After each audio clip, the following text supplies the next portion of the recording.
The morning Thomas Vance died, the sky was the color of old pennies. Mara remembered that detail with crystalline clarity in the years that followed, how the dawn light had filtered through their bedroom window in shades of copper and rust, casting long shadows across the rough-hewn floorboards of their homestead. She'd woken early, as she always did, to start the day's bread before the heat became unbearable. Thomas had still been sleeping, one arm thrown across the space where she'd lain, his breathing deep and steady. She should have stayed in bed, should have pulled him close one more time, should have memorized the exact rhythm of his heartbeat. Instead, she'd kissed his forehead and gone to start the fire. The homestead sat 8 miles from the nearest town, a windswept settlement called Redemption Flats that had been optimistically named by the first wave of settlers 20 years prior. The optimism had long since dried up and blown away, leaving behind a collection of sun-bleached buildings and hollow-eyed people who'd learned that the frontier took more than it gave. But Thomas had insisted they could make something of the land. He'd been a dreamer, her husband, always seeing tomorrow instead of today, always believing that hard work and honest living would be enough. Mara had loved him for that dream, even when her own faith wavered. Their spread wasn't much: a modest house built from salvaged timber and river stone, a barn that leaned slightly to the east, a chicken coop, and 40 acres of stubborn earth that grudgingly yielded crops when they fought for every inch.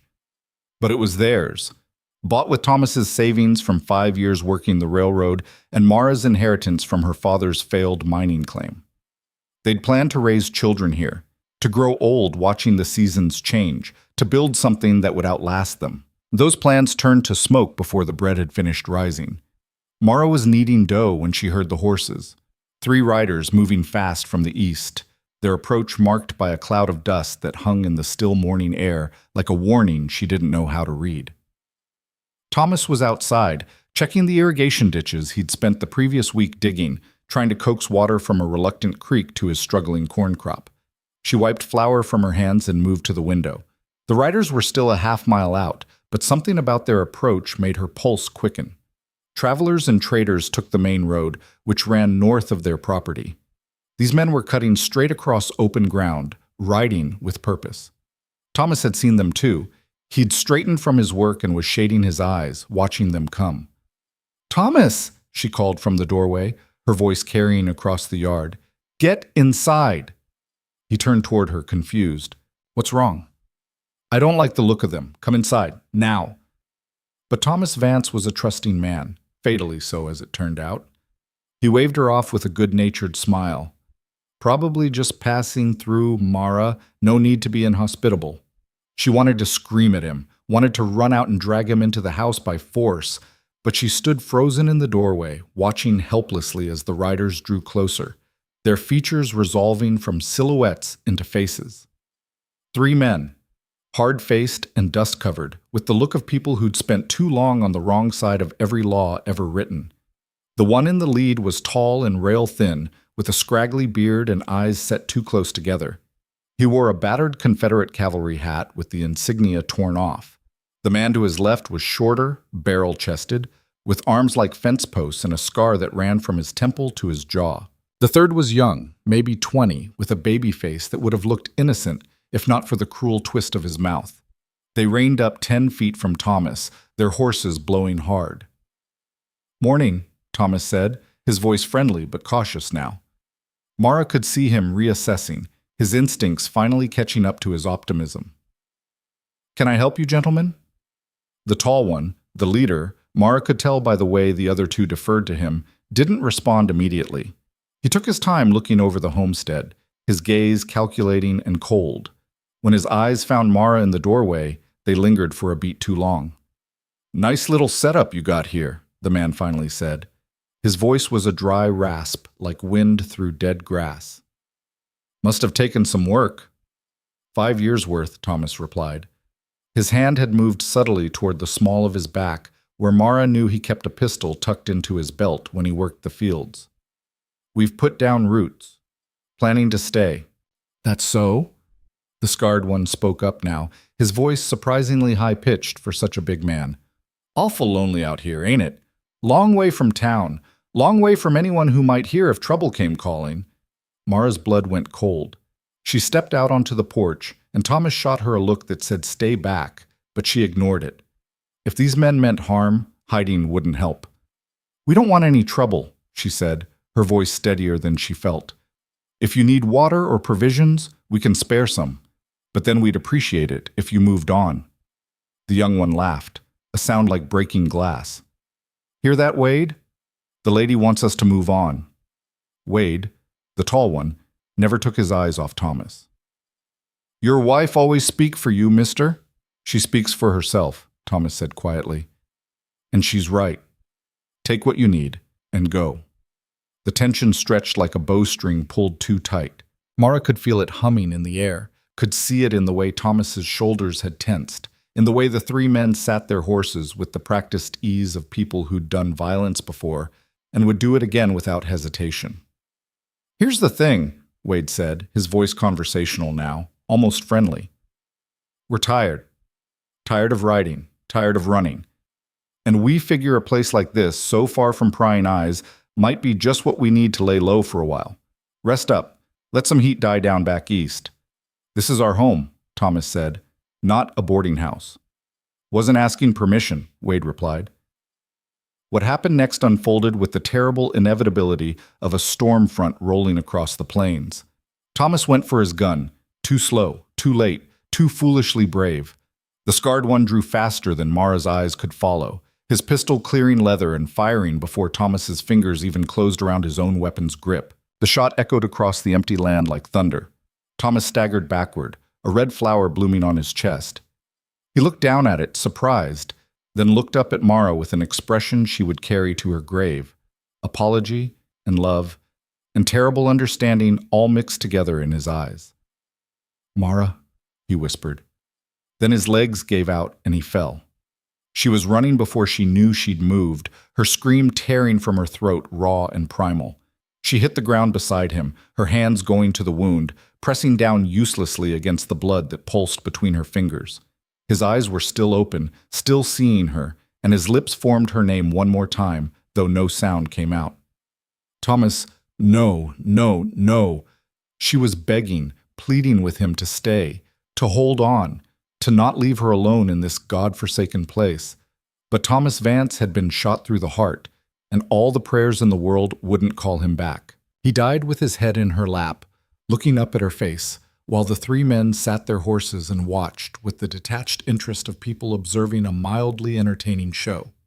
The young one, later she would learn his name was Billy, Wade's youngest brother, actually yawned. Mara couldn't say how long she sat there, holding Thomas's body as his blood soaked into the earth they'd tried to make fertile. It might have been minutes, it might have been hours. Time had ceased to have meaning. The world had narrowed to the weight of her dead husband in her arms, and the cold, creeping realization that she was alone now, surrounded by men who had killed without hesitation and would likely kill again. Well, Wade said eventually, dismounting with a creak of leather, that's unfortunate. Told him not to reach. The scarred one, Garrett, she would later discover, laughed. Stupid sodbuster. Never learn. Mara looked up at them, and something in her expression made Wade pause mid-step. For just a moment she saw uncertainty flicker across his face, a brief recognition that he'd made a grave mistake. But the moment passed, and his features hardened again into casual cruelty. Now, ma'am, he said, his tone almost polite. We got us a situation here. See, we can't have you running to town telling tales. So you got two choices. You can be reasonable and cooperative, help us out while we stay here a spell, or...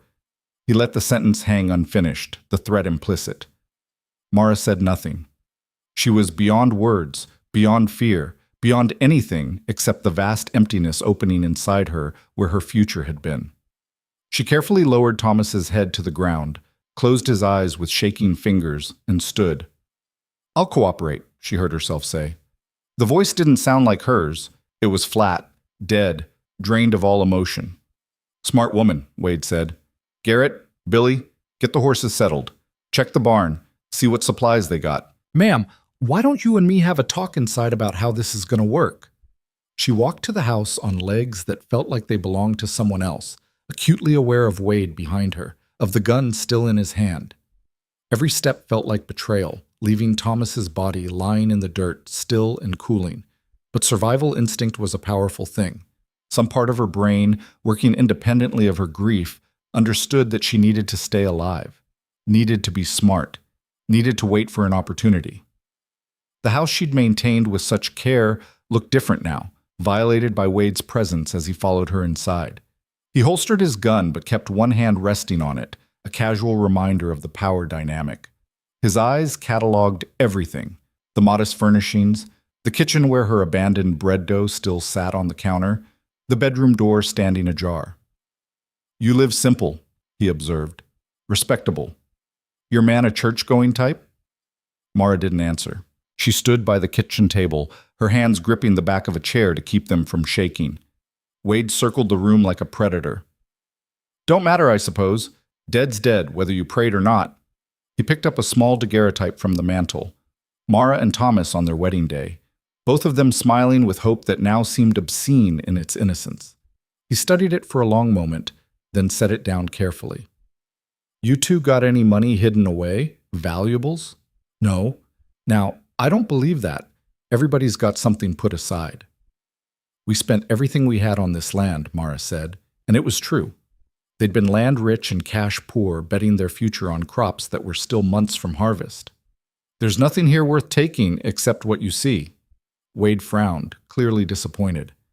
"That's unfortunate, real unfortunate, but I suppose the accommodations will have to do." He walked to the window, looked out at where Garrett and Billy were leading their horses to the barn. "Here's how this works. We're going to stay here a few weeks, maybe a month. Let some trouble we got ourselves into back in Kansas blow over. You're going to keep house like normal, cook our meals, keep your mouth shut. You do that, and when we leave, you'll still be breathing. You try anything stupid, running off, signaling to anyone who might pass by, fighting back, and I'll put you in the ground next to your husband. We clear?" Mara nodded once, sharply. "Good. Now, we're going to need to do something about that body in your yard. Hate to be indelicate, but it'll start to smell something fierce in this heat. You got a shovel?" They made her dig the grave. Not Wade, he sat on the porch, smoking and watching, but Garrett and Billy, who stood nearby making crude jokes while Mara broke ground in the rocky soil behind the house. Thomas had always talked about planting an orchard there. Instead, it became his resting place. She dug until her hands blistered and bled, until her back screamed and her arms trembled with exhaustion. She dug through tears that came in silent waves, through grief so heavy it felt like drowning. And when the hole was finally deep enough, they dragged Thomas's body, her gentle, dreaming husband, and dropped him into the earth like so much refuse. They didn't let her have a service, didn't give her time to say goodbye properly. Billy stood by with a rifle, while Mara shoveled dirt over Thomas's face, over his chest, over the hands that had held hers on winter nights, and built dreams in the daylight. When it was done, she stood over the raw mound of earth, swaying on her feet, and Wade called from the porch that supper better be ready within the hour or there'd be consequences. That first night was the longest of Mara's life. She cooked for them, beans and bacon, bread from the dough she'd been kneading when the world ended, coffee strong enough to strip paint. They ate with the unself-conscious gluttony of men who'd been living rough, making a mess of her clean table, talking about past jobs and narrow escapes. They spoke about the bank they'd robbed in Wichita, about the sheriff's deputy they'd left dying in a Kansas street, about the string of homesteads they'd hit across 3 territories. Mara served them in silence, her face a mask, her mind somewhere far away. "You know," Billy said around a mouthful of bread, "I thought we'd have more trouble with this one. Usually the wives scream more, cry and carry on." "She's in shock," Garrett said, reaching for more coffee. "Give her a day or two. She'll break." Wade studied Mara with those cold, calculating eyes. "Maybe. Or maybe she's tougher than she looks. Either way, she'll do what she's told. Won't you, Mara?" It was the first time he'd used her name, and hearing it in his mouth felt like desecration. She met his gaze levelly and said, "Yes." "Smart girl," he said, and smiled.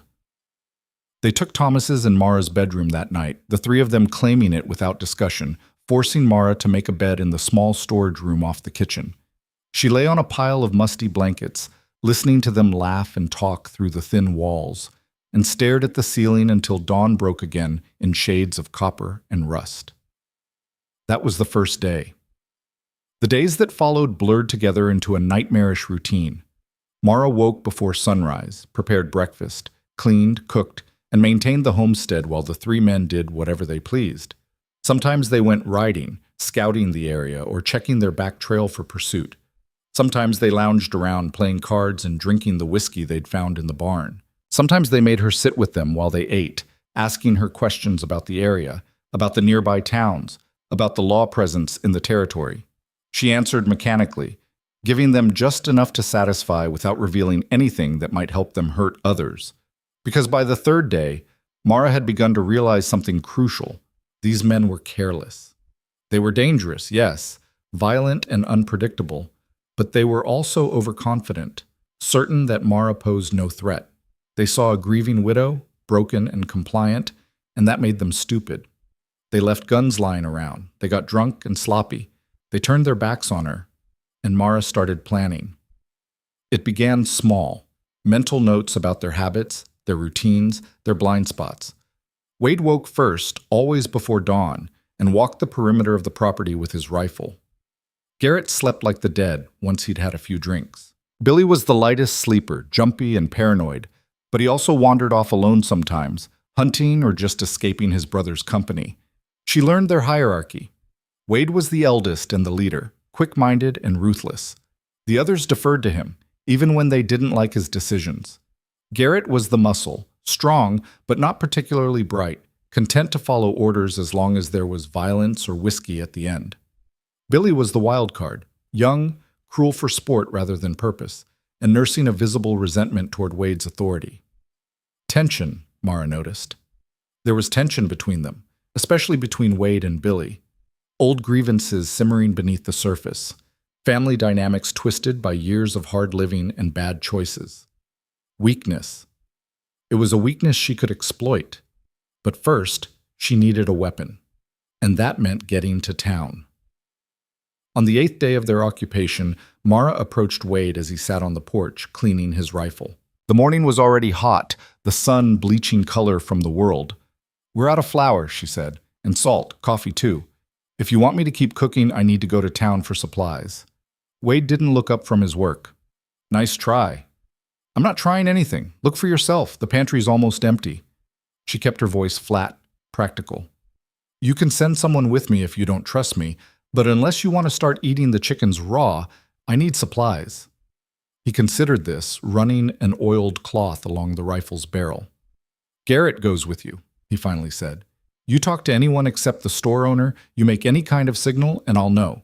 And when you get back here, I'll burn this place to the ground with you inside it. Understood?" "Understood." "Good. Take the wagon. Be back before sunset." 2 hours later, Mara sat on the bench of their small wagon, reins in her blistered hands, with Garrett slouched beside her. He'd armed himself heavily, 2 pistols on his belt, a shotgun across his lap, and kept watching her with suspicious eyes as they rolled toward Redemption Flats. "Don't get any ideas," he growled. "Wade wasn't joking about burning the place." "I know," Mara said quietly. The road was empty, the landscape harsh and unforgiving. They passed the turnoff to the Crawford place, a larger spread 3 miles north, and Mara wondered briefly if she should try to signal for help. But the Crawfords had 6 children and a pregnant wife. She wouldn't bring violence to their door. Redemption Flats materialized from the heat shimmer like a mirage. The town's main street was a strip of packed dirt lined with false-fronted buildings, their paint long since scoured away by wind and sand. A dozen businesses struggled to survive. The general store, a saloon, a blacksmith, a hotel that rarely had guests, a livery stable, a barber who doubled as the undertaker, and the sheriff's office. That last one caught Mara's attention. Sheriff Dalton Briggs was a time server, a political appointee more interested in keeping the peace than enforcing justice. But he was the law, such as it was. If she could get to him, explain what had happened. "Don't even think about it," Garrett said, following her gaze. "Wade said supplies only. We go in, get what we need, get out." He walked beside her into the general store, close enough that anyone watching would think they were together. The owner, a thin man named Hoskins, with wire-rimmed spectacles and permanent worry lines, looked up from his ledger. "Mrs. Vance," he said, nodding. Then his eyes shifted to Garrett and narrowed slightly. "Don't believe we've met." "Cousin," Mara said quickly, before Garrett could respond. "Visiting from back east. Just need to stock up on some staples. Flour, salt, coffee, beans." Garrett's hand had moved to his gun, but Hoskins seemed to accept the explanation. As he gathered items from the shelves, Mara's mind raced. She needed to find a way to communicate, to signal that something was wrong. But Garrett watched her like a hawk, and Hoskins was oblivious, chattering about dry weather and crop failures. Then the door opened, and Sheriff Briggs walked in. He was a big man gone soft around the middle, with a graying mustache and tired eyes that had seen too much human stupidity. His badge caught the light from the doorway as he nodded to Hoskins. "Afternoon, Ned. Need to pick up those—" He stopped when he saw Mara. "Mrs. Vance? Haven't seen you or Thomas in town for a spell. Everything all right out at your place?" This was it, her chance. Mara opened her mouth, felt Garrett tense beside her, and in that split second made a calculation. If she told Briggs the truth right here, right now, people would die. Garrett would start shooting. Hoskins would be cut down. Maybe Briggs too. And even if the sheriff survived, if he rode out to the homestead, Wade and Billy would hear him coming from a mile away. They'd fortify. It would turn into a siege, and Mara knew how those ended. Everyone dead, her included. She needed to be smart, needed a better plan. "Everything's fine, Sheriff," she heard herself say. The words tasted like ash. "Just stocking up." Briggs looked at Garrett. "Don't think I know you, friend." "Passing through," Garrett said, his voice tight. "Helping the lady with supplies." Something flickered in Briggs's eyes. Suspicion, maybe, or just the instinct that came from years of dealing with liars and outlaws. But Redemption Flat survived by minding its own business and not asking too many questions. After a moment, he nodded and turned his attention back to Hoskins. Mara's moment passed. She paid for the supplies with coins from the emergency fund she kept hidden in a can of lard, which, thankfully, Wade's men hadn't found, and Garrett carried the goods out to the wagon.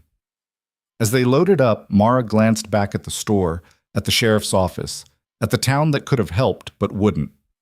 The ride back was silent. Garrett seemed pleased with himself, confident that Mara had passed some kind of test. She let him think it, but her mind was working, turning over possibilities, discarding plans as fast as she formed them. Direct violence was out. She'd never handled a gun in her life beyond target shooting cans with Thomas's old pistol, and she'd been terrible at it. Even if she managed to get her hands on a weapon, 3 against 1 were impossible odds. Running was out. They'd catch her before she made it a mile, and even if she reached town, what then? Briggs was one man, likely to be killed the moment he tried to intervene. And Mara had no money, no family to run to, nowhere to go. Which left patience, and planning, and waiting for the moment when their carelessness finally gave her an opening. That opening came on the 14th day, but not in the way Mara expected. She was in the kitchen, starting dinner preparations, when she heard raised voices from the yard. Through the window, she saw Wade and Billy facing off, their argument escalating. "I'm tired of you making all the decisions," Billy was shouting, his face flushed. "We're supposed to be brothers, supposed to be equal partners, but you treat me like hired help. Because you act like a damn fool," Wade shot back. "You want to make decisions? Show me you got the sense God gave a mule first." "I got plenty of sense. I'm the one who spotted this place, ain't I? I'm the one who said we should lay low somewhere remote. But you get all the credit. You get to say how long we stay, where we go next. That's right. I do. Because I'm the one who keeps your stupid ass alive." Wade's hand was on his gun now, his posture threatening. "You want to strike out on your own, Billy? Go ahead. See how long you last without me cleaning up your messes." For a moment, Mara thought Billy might actually draw. The tension was that thick, that dangerous. But Garrett stepped between them, his bulk breaking the stare down. "Both of you shut it," he growled. "We got enough trouble without fighting each other. Billy, go cool off. Wade, maybe ease up on the kid. We're all getting cabin fever stuck out here." Billy stormed off toward the barn, and Wade spat in the dust, his expression murderous. But the moment passed. Garrett's intervention had diffused the immediate crisis. Mara filed it away. The fractures in their partnership were growing. if she could widen them, drive a wedge between the brothers. But that thought was interrupted by a new sound, hoofbeats approaching from the south. Not from the main road, but cutting across open country, just like Wade's group had when they first arrived. All three men instantly went on alert. Wade's hand dropped to his gun. Garrett grabbed his shotgun from where it leaned against the porch. Billy came running from the barn, his own pistol drawn.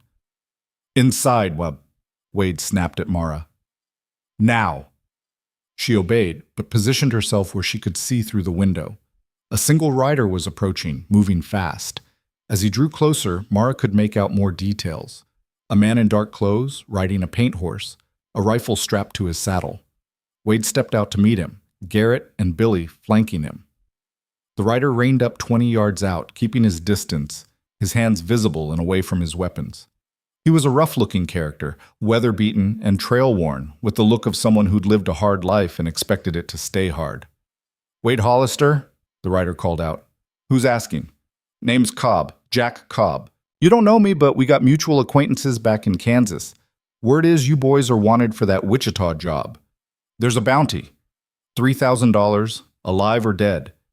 The air seemed to crystallize. Wade's face went very still. "That's so?" he said quietly. "That's so. And I'll level with you. I'm not here to collect. I'm here to warn you. There's a U.S. Marshal named Tate coming west following your trail. He left Wichita a week ago with a posse. They're checking every town, every homestead. They'll find you eventually." "Why tell us this?" Billy demanded. "What's in it for you?" Cobb smiled, though it didn't reach his eyes. "Call it professional courtesy.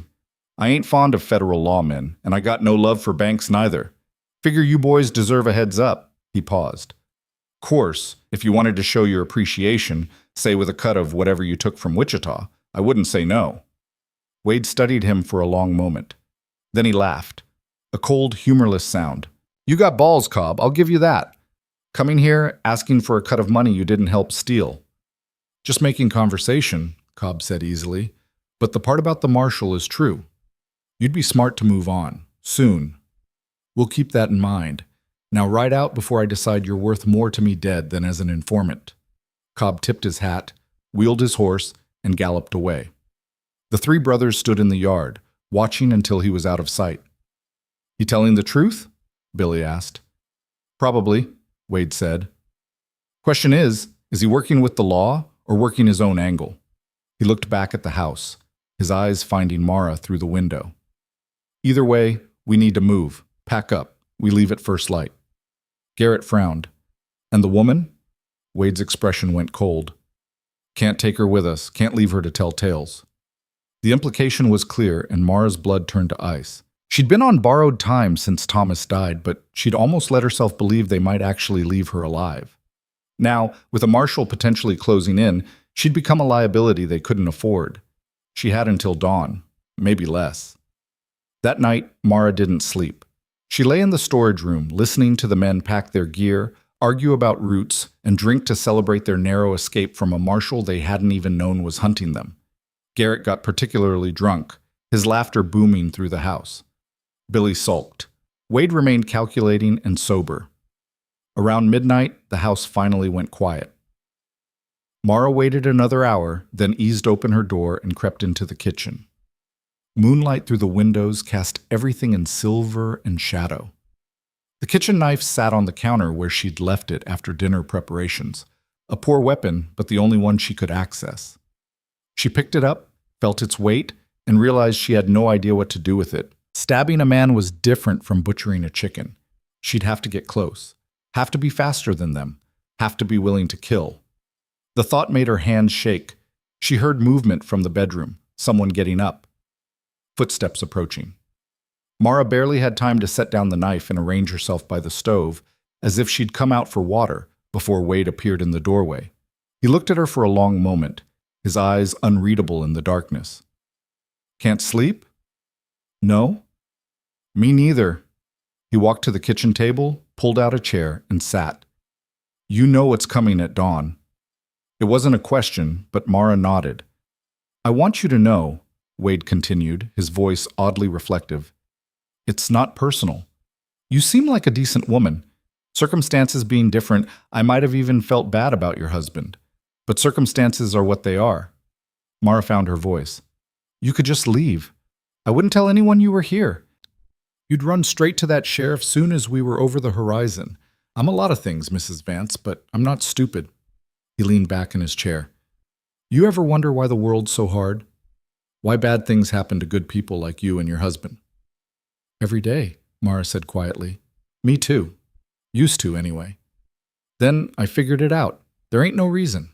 No grand plan. Just people taking what they can, doing what they must to survive. Your husband was weak. That made him pray. Simple as that. Thomas wasn't weak, Mara said, and was surprised by the strength in her voice. He was kind. There's a difference. Wade smiled faintly. In this world, kindness is weakness.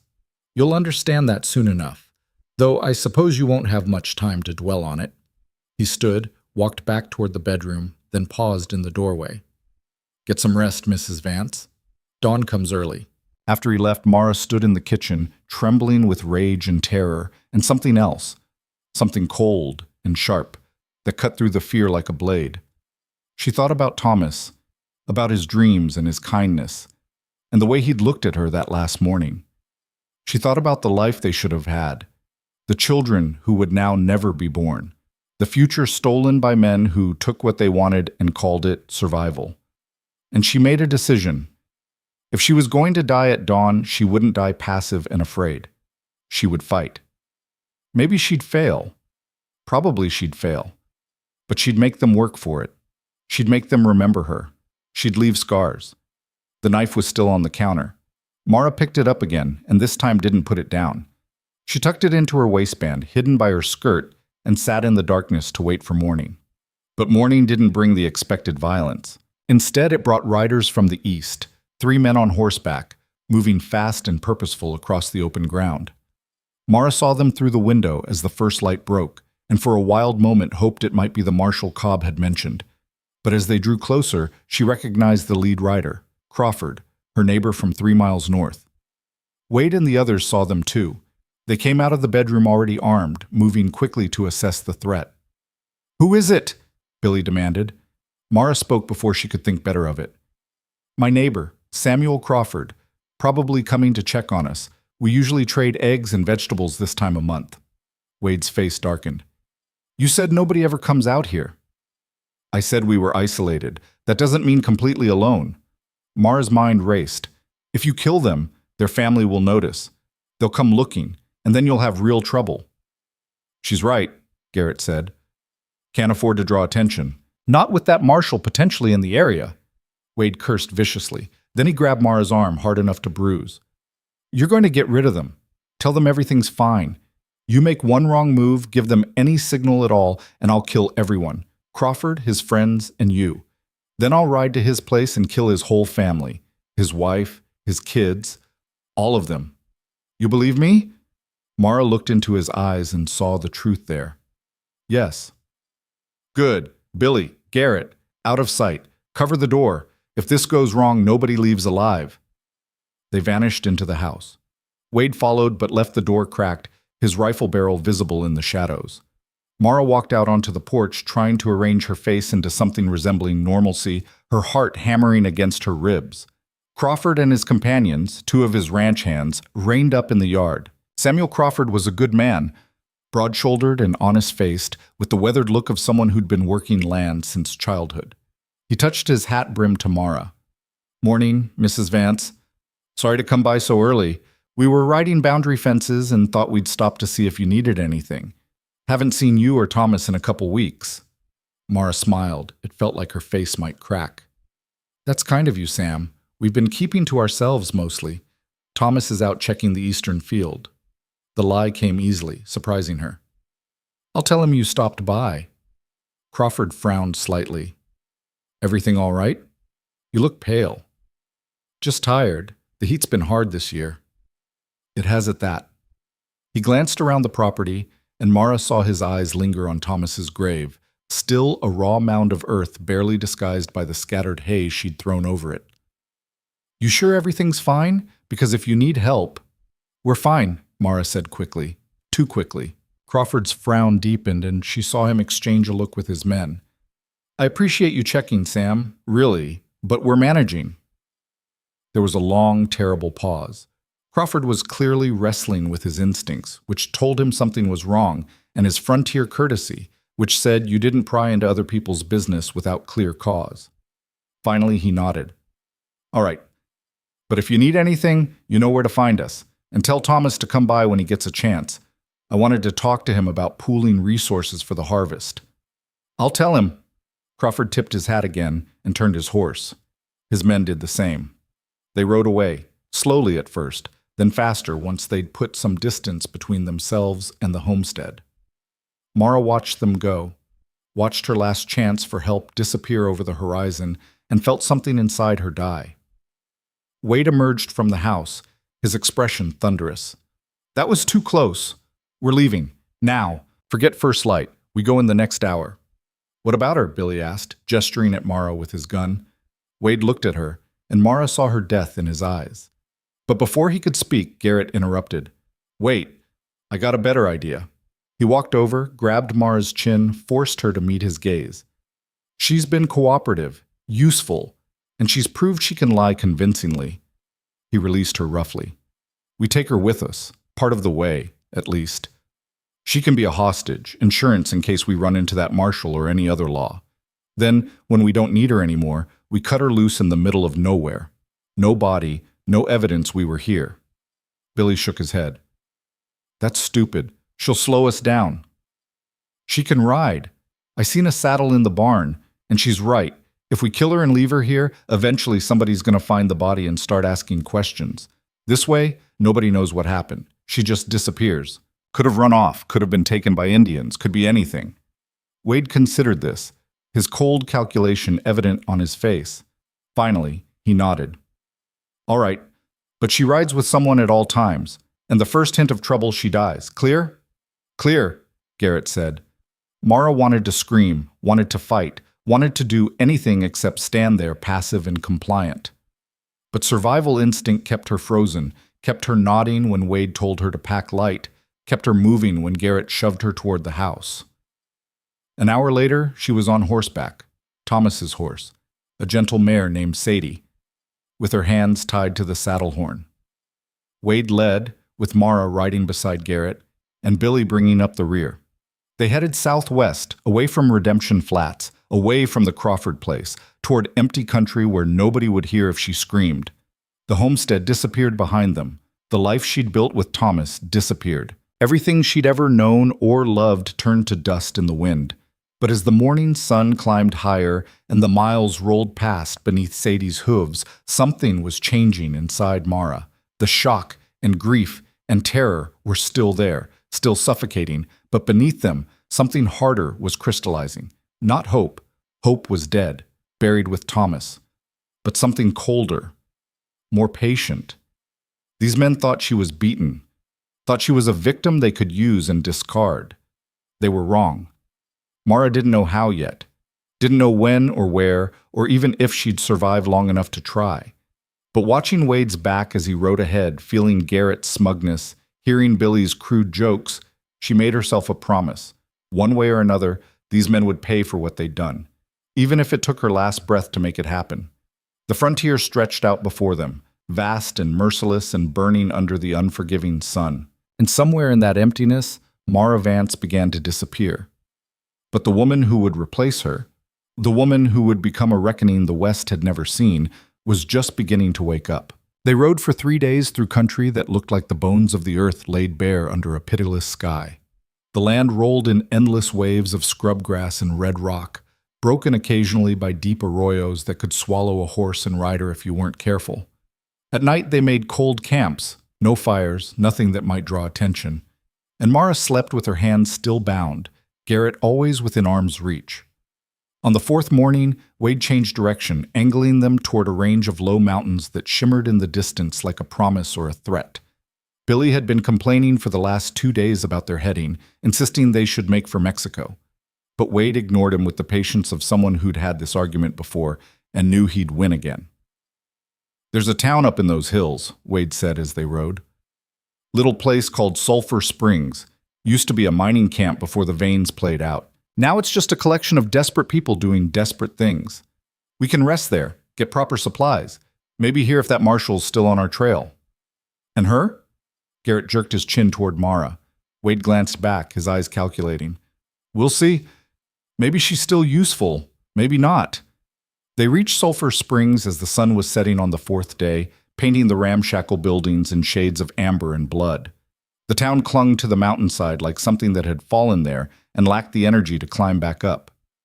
A single street wound upward between structures that looked like they'd been built from whatever materials were handy, weathered wood, rusted metal, even adobe in places. Perhaps 30 buildings total, half of them abandoned, windows dark and doors hanging open to reveal emptiness inside. The few people Mara saw watched them ride in with the blank expressions of those who'd learned not to show curiosity. An old woman carrying water. A man with one arm sitting on a porch, smoking. 3 children who scattered like quail when Wade looked their way. They stopped at what passed for a saloon, a low building with a canvas roof and walls that didn't quite meet at the corners. Wade dismounted, stretched, and looked at Garrett.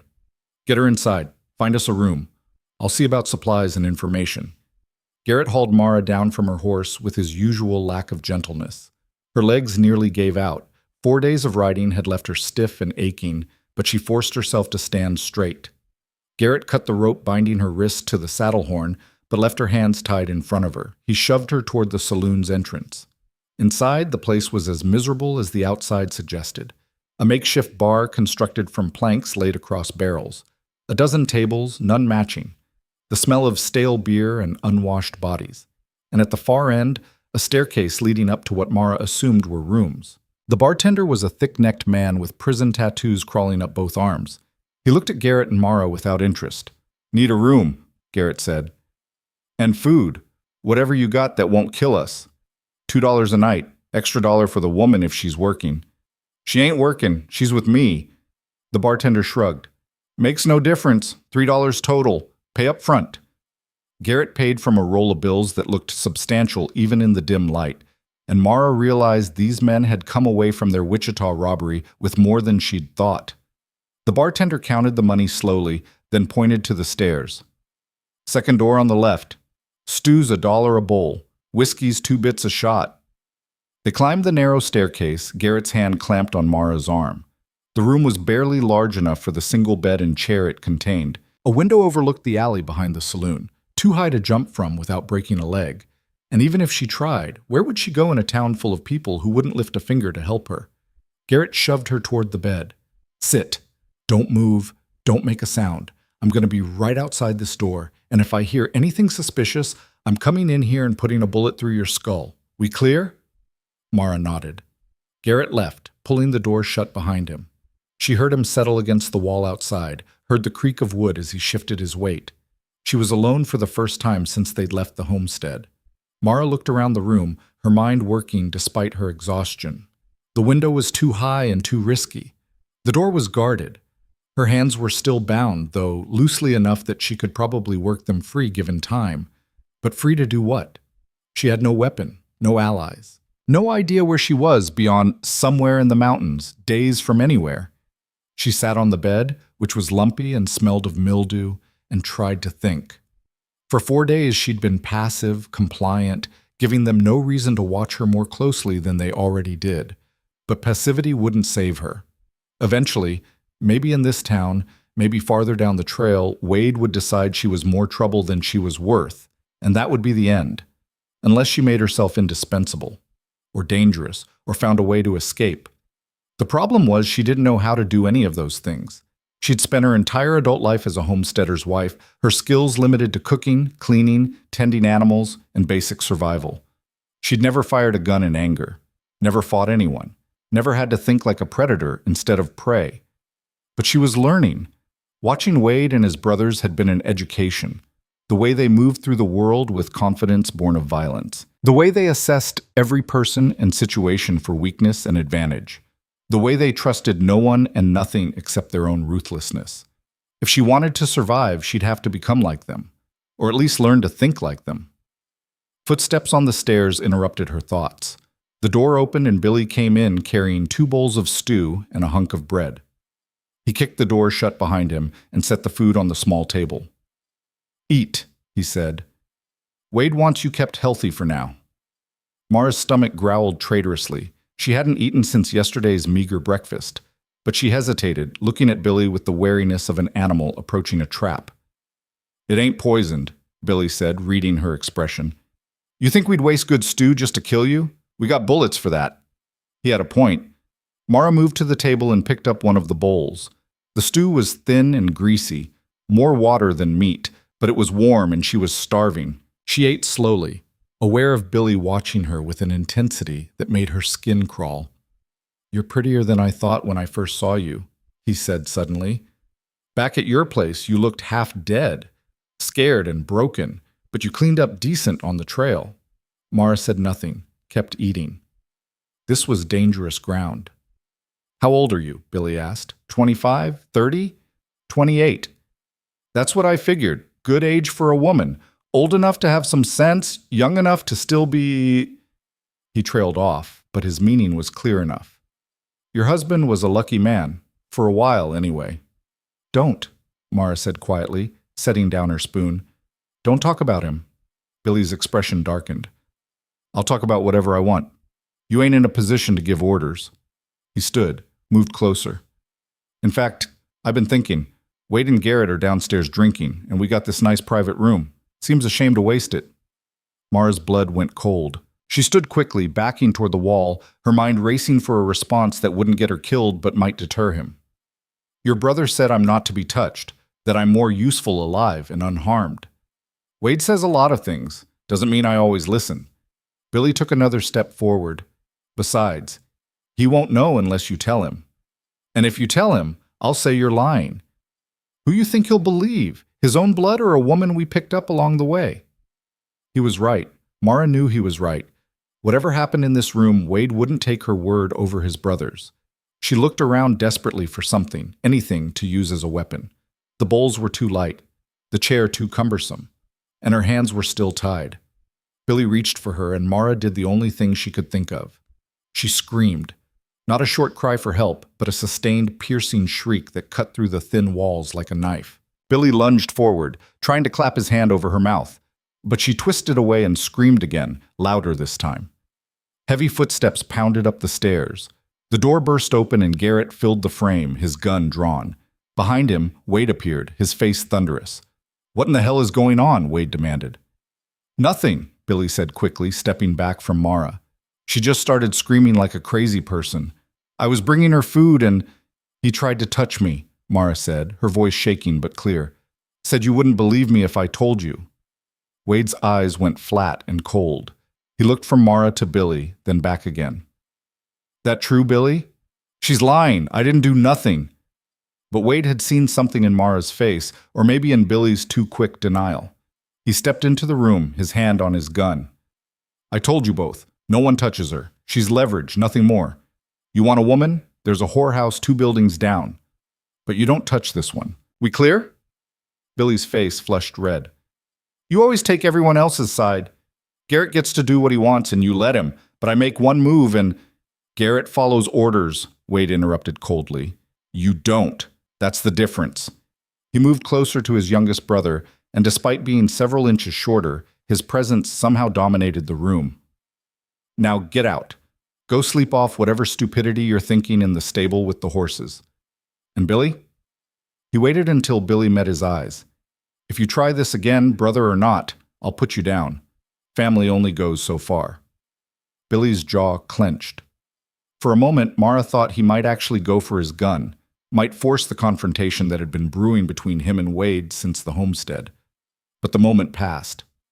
Billy shoved past Garrett and stomped down the stairs, his rage echoing in every footstep. Wade turned to Mara. "You all right?" The question surprised her. She nodded slowly. "Good. Garrett, stay outside this door. Anyone tries to come in, shoot first and ask questions after."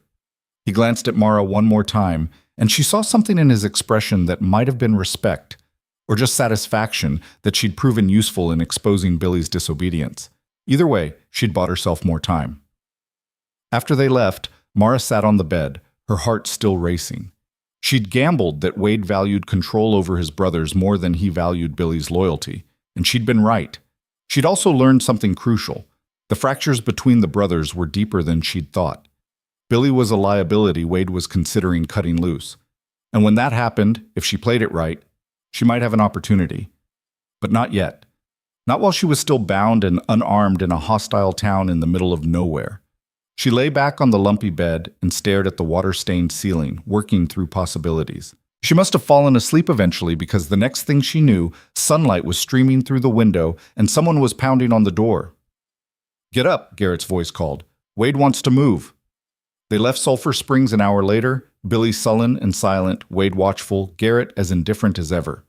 They rode northeast now, following game trails through the mountains, and Mara realized with growing unease that they were heading deeper into wilderness, farther from civilization, farther from any possibility of rescue. On the second day out from Sulphur Springs, they came across a burned-out settlement, 4 or 5 structures reduced to charred timber and ash. The destruction looked recent, maybe a week old. Wade dismounted and walked through the ruins, kicking at debris, looking for anything salvageable. "Indians?" Billy asked. "Maybe. Or outlaws. Could have been anything." Wade straightened, his face thoughtful. "But it tells us something useful. Whatever law there is in these parts, it's stretched thin. Nobody's protecting these frontier places anymore." "Which means nobody's looking for us neither," Garrett said. "Exactly." Wade mounted up. "We're in the clear. No marshal, no posse, nothing. We can slow down, take our time." Mara's heart sank. The longer they kept her alive, the farther they took her from anything she knew, the harder escape would become. She needed to act. But how? The answer came 3 days later in the form of a man who nearly killed them all. They'd made camp in a shallow canyon, sheltered from the wind that had been howling across the high country all day. Garrett was cooking beans over a small fire. Billy was seeing to the horses. Wade was checking his guns, methodical as always. And Mara sat with her back against a rock, her hands bound to a stake driven into the ground, watching the sun set behind the canyon rim. The shot came from above, from the canyon's edge, and would have taken Wade's head off if he hadn't bent down at precisely that moment to pick up a cleaning rag. Instead, the bullet sparked off the rock behind him, and then all hell broke loose. Wade rolled behind cover, drawing his pistol. Garrett overturned the cookpot and dove for his rifle. Billy scrambled for his own weapon, cursing. And from the canyon rim, a voice called down, "Wade Hollister, I got you pinned. Throw out your weapons and come out peaceful, or I'll shoot every last one of you." Wade's face had gone hard as stone. "Who are you?" "Name's Calder Rook. I'm a licensed bounty hunter, and you're worth $3,000 to me. You got 1 minute to decide if you want to die today or hang later." Bounty hunter. The word sent a chill through Mara. She looked up at the canyon rim but couldn't see the shooter. He was too well hidden, probably behind rocks, with a clear field of fire on anyone foolish enough to move. "How'd you track us?" Wade called back. "Followed you from Sulphur Springs. You boys ain't as clever as you think. Now stop stalling," and Wade shot Billy a look and made a quick hand gesture. Billy nodded and began moving left, using the rocks for cover, trying to flank the bounty hunter's position. Garrett did the same on the right side. It was a practiced maneuver, something they'd clearly done before. But Calder Rook wasn't some amateur. Another shot rang out, this one kicking up dust inches from Billy's hand, forcing him back into cover. "Nice try. I got angles on the whole canyon. You move again, and the next one goes through meat instead of dirt." The standoff held for several heartbeats. Wade's mind was clearly working, calculating odds and options. Then his eyes fell on Mara, and she saw an idea form. "Rook," Wade called. "We got a hostage. Woman we picked up back in Kansas. You shoot at us, you might hit her." A pause, then, "That true, ma'am? You a hostage?" Mara's mouth went dry. This was a moment, maybe the most important moment of her life since Thomas died. She could confirm Wade's lie, and Rook might hesitate, giving the brothers a chance to kill him. Or she could tell the truth and risk Wade putting a bullet in her before Rook could act. The stake her hands were tied to had worked slightly loose from Wade's hasty camp setup. If she pulled hard enough, she might be able to wrench it free. And then what? Run? Hide? Get caught in the crossfire? Ma'am, Rook called again. I need to know if you're in danger. Wade was watching her, his gun in his hand, clearly ready to shoot if she said the wrong thing, but Mara could see calculation in his eyes too. He needed her alive for his bluff to work, which meant she had leverage, however slight. Yes, she called back. I'm tied up down here. They killed my husband and took me. Wade's expression didn't change, but something flickered behind his eyes. Acknowledgement that she'd just made the situation more complicated for him. Rook cursed, loud enough to echo. All right, nobody move. We're going to work this out peaceful. But Wade had no intention of negotiating. While Rook's attention was on Mara, Wade signaled his brothers again. This time, they moved simultaneously, Billy throwing a rock to the left while Garrett aimed and fired at where the voice had come from. The answering shot came so fast Mara barely saw Garrett flinch. He staggered, dropped his rifle, and collapsed.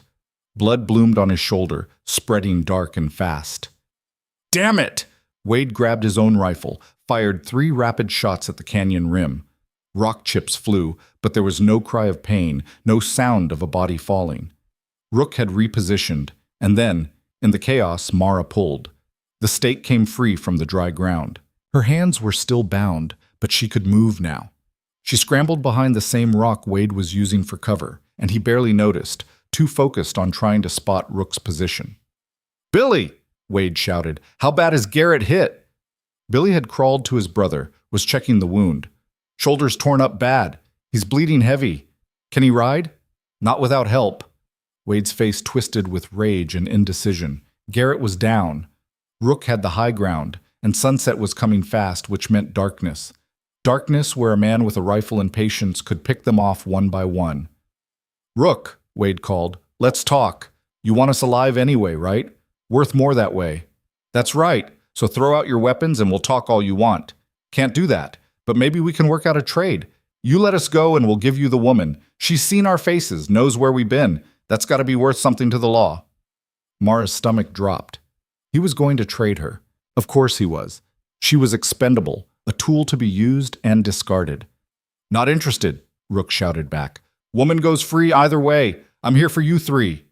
The light was fading fast now, the canyon filling with shadows. Wade made a decision. Billy, get Garrett on his horse. We're making a run for it. He'll shoot us the second we move. Maybe, but we stay here, and he picks us off when it's full dark. Rather take my chances in the open. Wade looked at Mara, and she saw murder in his eyes. You're coming with us. You try to run, I'll shoot you myself.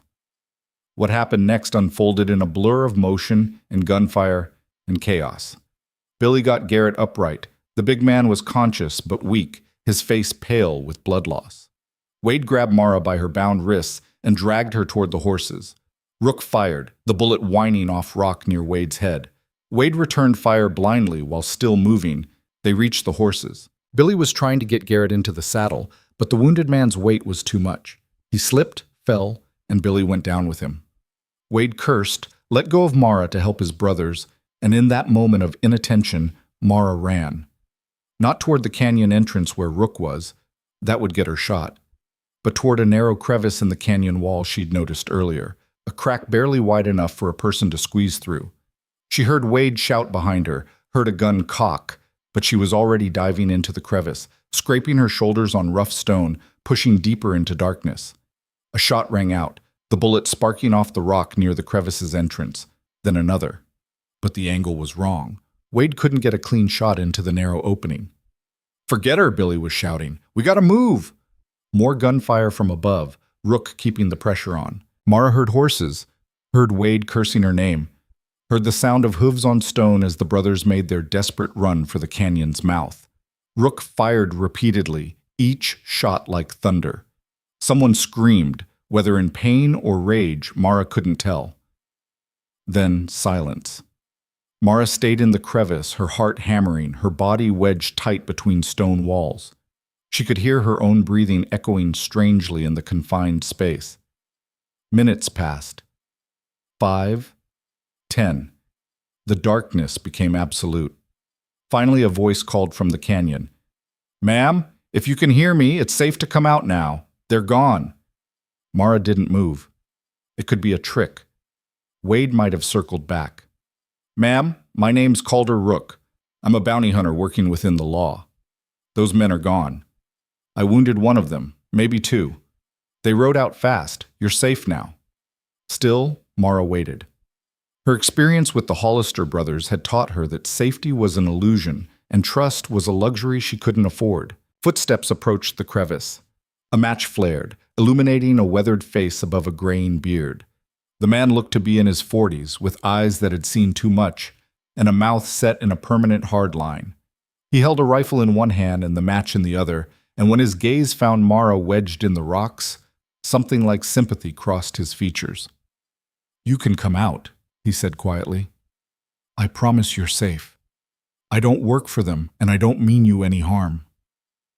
Something in his voice, weary but genuine, made Mara believe him. Slowly, painfully, she worked her way back out of the crevice. When she emerged covered in rock dust and bleeding from a dozen scrapes, Rook stepped back to give her space. "Your hands are tied," he observed. He pulled a knife and cut the rope with one quick motion. "You said they killed your husband? Took you from Kansas?" "Not Kansas, a homestead near Redemption Flats. 2 weeks ago. They—" Her voice broke. She couldn't finish the sentence. Rook nodded, understanding without needing the details.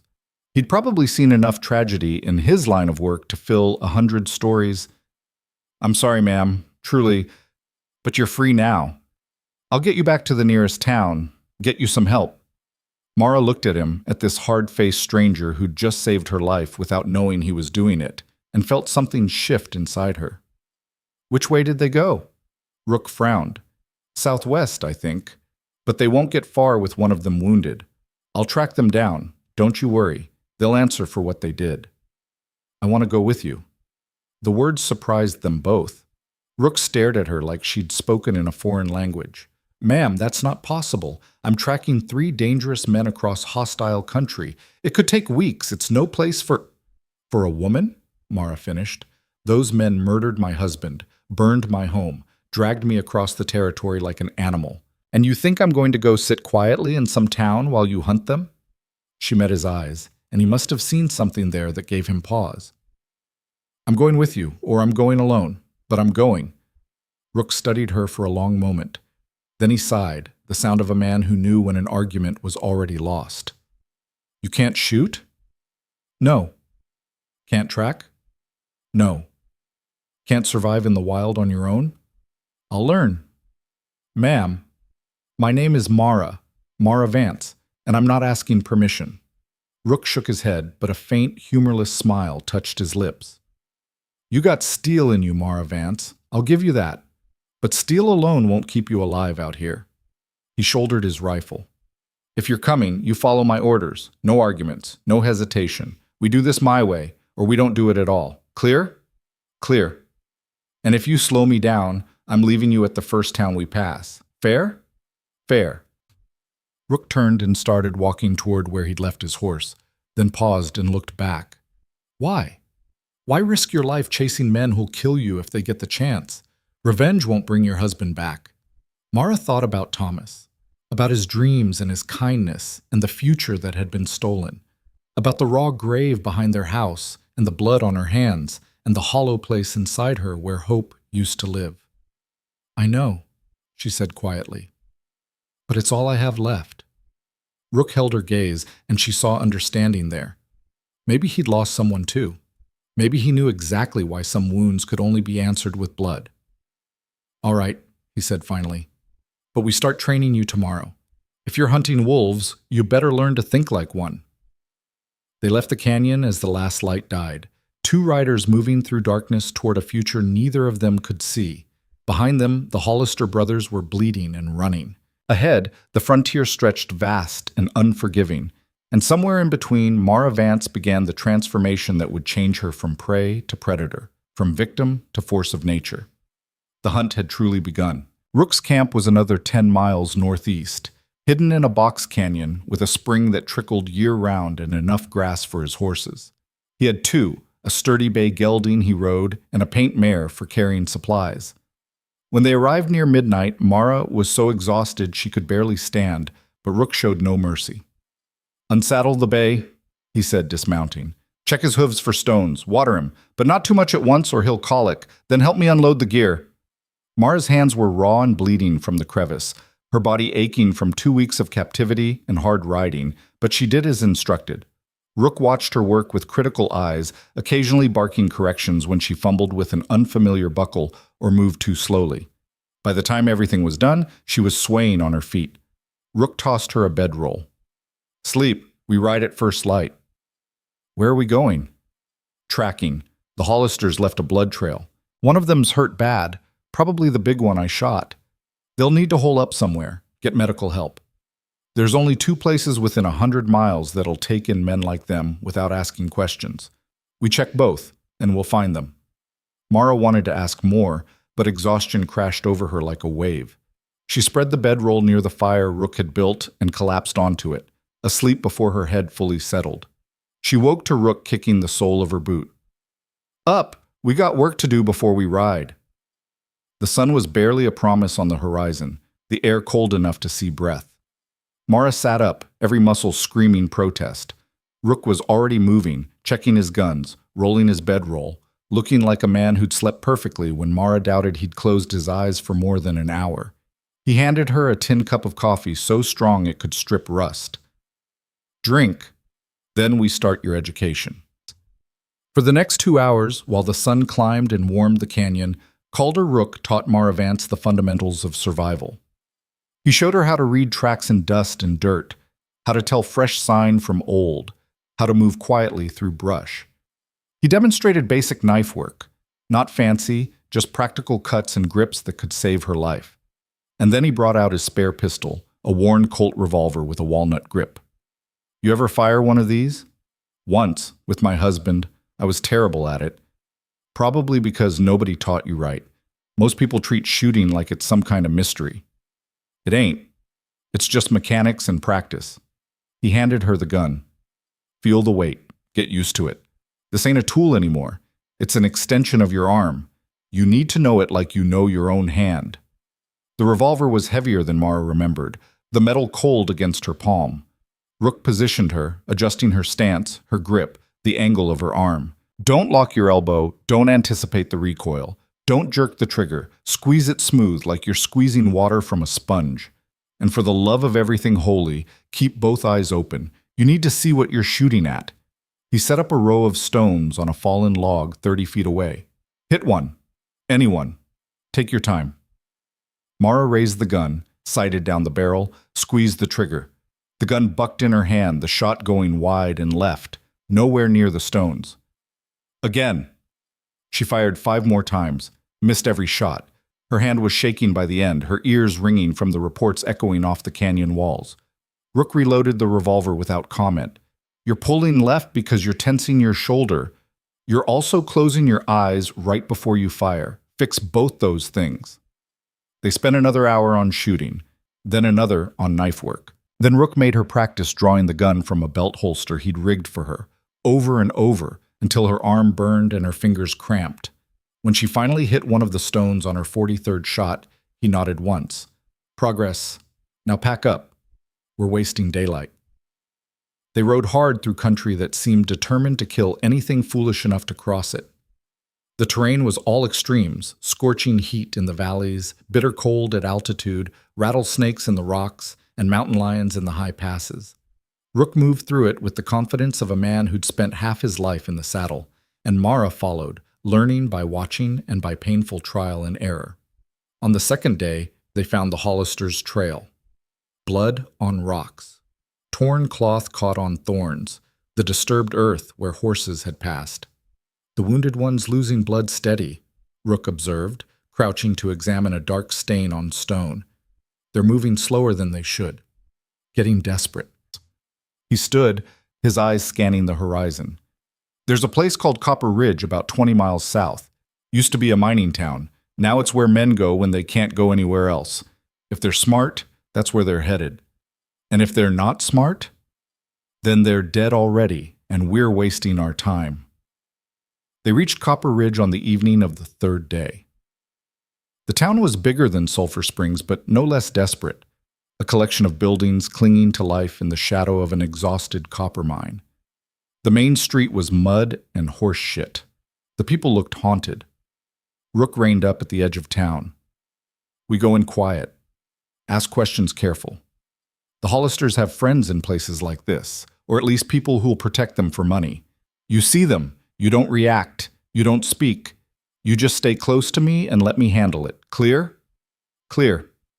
They hitched their horses at a livery run by a one-eyed man who took their money and asked no questions. Then Rook led Mara to a saloon that looked marginally less diseased than the others. Inside, the usual collection of hard cases and broken dreams, men drinking away their failures, women working the tables with dead eyes, a piano player with 3 fingers missing, making sad music with what remained. Rook bought 2 whiskeys at the bar, pushed one toward Mara. Drink slow. Look bored. We're just travelers passing through. The bartender was a woman this time, rail-thin with gray hair pulled back severe. She looked at them with the assessment of someone who'd seen every kind of trouble walk through her door. "You're new," she said. It wasn't a question. "Passing through," Rook confirmed. "Looking for work if there's any to be had. Mining, ranching, whatever pays." "Mine's played out. Ranch work you'd have to go 50 miles east to find. But there's always other opportunities for folks with flexible morals." She wiped down the bar with a rag that looked older than Mara. "What kind of work you do?" "Bit of this, bit of that. Heard there might be some freight work running through here. Deliveries that need making." The woman's eyes narrowed slightly. Freight work was often code for smuggling. "Might be. Depends on who you know and what you're willing to carry." Rook leaned in conspiratorially. "I'm willing to carry just about anything, but I need a name. Someone reliable. Someone who won't ask too many questions." The bartender studied him for a long moment. Then she said, "Try the boarding house on the north end. Man named Farrell runs it. Tell him Constance sent you. He'll know what it means." "Obliged." Rook tossed a coin on the bar, larger than the drinks warranted. "One more thing. I'm looking for some associates who might have come through in the last day or two. 3 men traveling together, one of them injured." Constance's expression went carefully neutral. "Don't recall seeing anyone like that." "You sure? Because it would be worth my while to find them. Owe them money from a card game back in Kansas. Man of honor pays his debts. Even if I had seen them, I wouldn't say. Copper Ridge takes care of its own, and we don't gossip about guests." She picked up the coin, made it disappear into her apron. "Now, if you're done asking questions, I got other customers to tend." Rook nodded and turned away, guiding Mara toward an empty table in the corner. As they sat, he leaned close and spoke quietly. "They're here, or they were. She knows something but won't talk in the open. We'll try Farrell, see what he knows. And if he won't talk either, then we search every building in this town until we find them, or their bodies." Rook's eyes were hard as flint. "They can't hide forever, and wounded men leave trails even when they don't mean to." They finished their drinks and left, stepping out into the twilight. The boarding house was exactly where Constance had indicated, a 2-story structure that leaned slightly to the west, its windows yellow with lamplight. Farrell turned out to be a nervous man with the look of someone who'd been hiding from something for most of his life. He answered the door with a shotgun in his hands, relaxing only fractionally when Rook mentioned Constance's name. "What do you want?" "Room for the night, and information if you're selling." "I don't sell information. I provide lodging, $2 a night, meals extra." "Fair enough, but I'm still looking for those 3 men I mentioned, and I think you know exactly who I'm talking about." Farrell's expression went shuttered. "Don't know what you mean." Rook moved faster than Mara's eyes could follow. One moment he was standing casual and relaxed, the next his hand was clamped around Farrell's throat, and the man was slammed against his own doorframe. The shotgun clattered to the floor. "Let's try this again," Rook said conversationally. 3 men, 1 wounded, the Hollister brothers. They came through here, probably yesterday or the day before. Now you're going to tell me where they went, or I'm going to start breaking fingers until you remember." Can't." Farrell was choking, his face reddening. Rook eased his grip slightly. "Talk." "They were here. Yesterday afternoon, the big one was shot bad, losing blood. They paid me to keep quiet, paid the doc too. But they left this morning, headed south. South where? I don't know. They didn't say. Just packed up and rode out before dawn. Rook studied him, then released him with a shove. Farrell collapsed against the doorframe, gasping. You're lying about something. What is it? Nothing. I swear. They were here and now they're gone. That's all I know. But Mara had caught something in Farrell's eyes when Rook asked about direction. A flicker. A tell. He's lying about where they went, she said quietly. They didn't go south. Rook looked at her, then back at Farrell. Smart woman I got here. Want to revise your story? Farrell's resistance crumbled. West. They went west, toward the Badlands. The wounded one said something about an old fort out there, someplace they could hole up and heal. That's all I know. I swear on my mother's grave. Your mother's probably ashamed she raised a coward, Rook said, but he stepped back, letting Farrell scramble inside and slam the door. To Mara, he said, You did good. Caught his lie when I might have missed it. What now? Now we rest a few hours and ride before dawn. The Badlands are 2 days west. If they're hurt and moving slow, we can catch them. His expression was grim. And then we finish this. They found another boarding house, one where the owner asked fewer questions.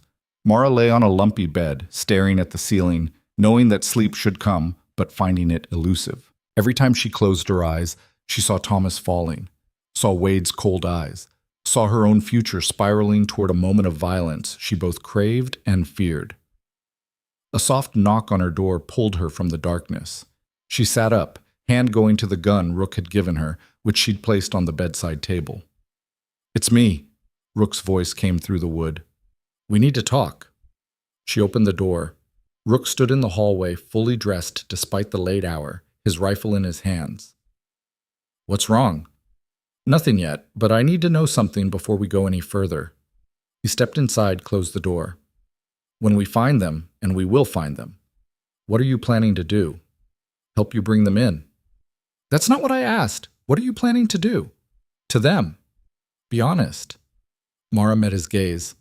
I want them dead. I figured. Problem is, I'm a bounty hunter. I work within the law, or close enough. The bounty says alive or dead, but alive pays better.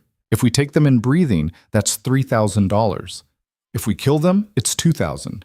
I can live with $2,000 if I have to, but I need to know what I'm signing up for here. You're asking if I'm going to murder them in cold blood. I'm asking what you'll do when the moment comes, when you're standing over them with a gun in your hand and all that rage in your heart. Because I've seen it before, Mara. Good people who think they want revenge right up until they get it, then they fall apart. Can't live with what they've done, can't look at themselves in the mirror. I need to know you can handle it, or I need to leave you behind. Mara thought about that, about the weight of killing, about the line between justice and murder, about whether her soul was already so damaged that one more sin wouldn't matter. I don't know, she finally said. I don't know what I'll do. I thought I did, but standing here now I realize I don't know anything except that I can't walk away. I can't let them disappear into the frontier and start again somewhere else. They have to answer for what they did. Rook nodded slowly. That's an honest answer, more honest than most would give. He moved toward the door, then paused. For what it's worth, the man who killed your husband, Wade Hollister, he's got a bounty on him going back 10 years. Banks, trains, homesteads. 20 people dead, probably more. The law wants him, but the law's been trying to catch him since before you were married. He's smart. He's careful. And he's survived this long because he kills anyone who gets close. Are you trying to scare me? I'm trying to prepare you. Because when we find them, it's not going to be like target practice in a canyon. It's going to be fast and ugly, and people are going to die. Maybe them, maybe us, maybe all of us. You need to be ready for that. I am ready. We'll see. He opened the door. Get some sleep. We leave in 3 hours. But sleep didn't come. Mara lay in the darkness, her hand resting on the gun, feeling its weight, its promise. She thought about Wade's face, about Garrett's cruel laugh, about Billy's predatory eyes, and she thought about what it would feel like to pull the trigger, to watch them fall, to see the life drain from their eyes the way Thomas's life had drained from his. She wanted it. That was the truth she'd been avoiding. She didn't just want justice, she wanted blood, wanted to watch them suffer, wanted them to know fear the way she'd known fear in that storage room, bound and helpless. The realization should have horrified her, should have made her question who she was becoming, but all she felt was a cold, crystalline clarity. She was already damned, might as well make it count. They rode out as promised, 3 hours before dawn, the town of Copper Ridge disappearing behind them like a bad dream. Rook set a punishing pace, pushing the horses hard, and Mara kept up without complaint. Her body had adapted over the past weeks, growing harder, more efficient. The soft homesteader's wife was gone, replaced by someone leaner and more dangerous. The Badlands lived up to their name. The terrain was a nightmare of broken rock and deep canyons, wind-carved spires and alkali flats that could poison a horse if it drank from the wrong water. They saw no one for 2 days, just the occasional bones of animals that had died trying to cross this forsaken country. On the morning of the 3rd day, they found fresh tracks. 3 horses, Rook said, crouching over the sign. Moving slow. One of them's favoring its left front leg. See how the print's lighter on that side? They're in trouble, running out of options. How far ahead? Half a day, maybe less. And look, he pointed to a dark stain on a rock. Blood, fresh enough that it hasn't fully dried. The wounded one's still bleeding. They won't last much longer without proper care. They mounted up and followed the trail deeper into the Badlands. Around midday, they crested a ridge and Rook held up a hand, signaling Mara to stop. Below them, nestled in a shallow valley, stood the ruins of an old cavalry fort. Most of the walls had collapsed, leaving only foundations and scattered stones. But the main building, probably the headquarters or barracks, was still partially intact, its roof caved in but its walls standing. And in the small corral beside it, 3 horses stood with their heads down, looking exhausted. There, Rook said quietly. That's them. Mara's heart began to pound. After weeks of running, of training, of imagining this moment, it was finally here. She reached for her gun, but Rook grabbed her wrist. Easy. We do this smart. They're cornered and they're desperate, which makes them more dangerous than ever. We go in fast and we go in hard, but we do it my way. Understood? What's your way? I go through the front, make noise, draw their attention. You circle around to the back, cover any escape routes. If they run, you shoot. If they surrender, you hold position and let me handle it. If things go wrong and I go down, you run. Don't try to be a hero, just run and get back to the nearest town with law enforcement. Can you do that? I can do it. Good. Give me 10 minutes to get into position, then move. Rook dismounted and began working his way down the ridge, using the broken terrain for cover. Mara waited, counting heartbeats, her mouth dry despite the water she'd drunk earlier. The gun on her hip felt simultaneously too heavy and too light. When 10 minutes had passed, she began her own approach, staying low, moving from rock to rock. The fort's backside came into view, a collapsed wall with a gap wide enough to slip through. She could hear voices from inside now, muffled but urgent. Can't stay here. He's getting worse by the hour. Where else are we going to go? We're out of options, Wade. We got plenty of options. Soon as night falls, we move again. There's a town called Bitter Creek 3 days south. We can make it if... Rook's voice cut through the discussion like a knife. Wade Hollister, this is Calder Rook. The fort is surrounded. Come out with your hands visible and weapons on the ground. Silence. Then gunfire erupted, multiple guns firing at once, the reports deafening even from where Mara crouched. She heard Rook return fire, heard bullets chipping stone. And then she saw movement at the back wall, a figure climbing through the rubble, trying to escape while Rook was pinned down at the front. Billy. It had to be Billy, always the coward, always looking for the easy way out. Mara raised her gun, sighted down the barrel the way Rook had taught her, both eyes open. Don't anticipate the recoil, squeeze smooth. Billy cleared the wall, turned to run toward the horses, and Mara fired. The shot took him high in the shoulder, spinning him around. He screamed, dropped his gun, staggered, but kept moving. Mara fired again. Missed. Fired a 3rd time, and this one caught him in the leg. He went down hard, cursing and screaming. Mara ran forward, her gun trained on him. Up close, Billy looked younger than she remembered, his baby face twisted in pain and fear. He saw her coming and his eyes went wide. You! How did you— Stay down, Mara said. Her voice sounded strange to her own ears, cold and flat. You shot me! You crazy bitch! You shot me! You're lucky I didn't kill you, but I still might if you move. From the front of the fort, the gunfire continued. Rook was shouting something, his voice barely audible over the chaos. Mara wanted to go help him, but couldn't leave Billy unwatched. The young outlaw was crawling toward his fallen gun, leaving a trail of blood. Don't, Mara warned. Billy lunged for the weapon anyway. And Mara, acting on instinct and training and weeks of suppressed rage, pulled the trigger again. This time, her aim was true. The bullet caught Billy's center mass, punching through his chest with a wet sound that Mara would hear in her nightmares for years to come. He jerked once, made a gurgling sound, and went still. Mara stood over him, the gun still raised, smoke curling from the barrel. She'd killed a man. The reality of it crashed over her like a wave, but there was no time to process it because the shooting at the front had stopped and Rook was calling her name. Mara, I need help! She ran toward the fort's entrance, her legs feeling like they belonged to someone else. Rook was crouched behind a pile of rubble, bleeding from a cut on his forehead. Inside the fort, she could see two figures, Wade behind an overturned table, Garrett slumped against the far wall, his face gray with blood loss. Billy tried to run, Mara said. I shot him. He's dead. Rook looked at her sharply, reading something in her expression. You all right? I don't know. I will be. What's the situation here? Wade's pinned, won't surrender. The big one's dying. He's lost too much blood. Wade knows it's over, but he's too stubborn to quit.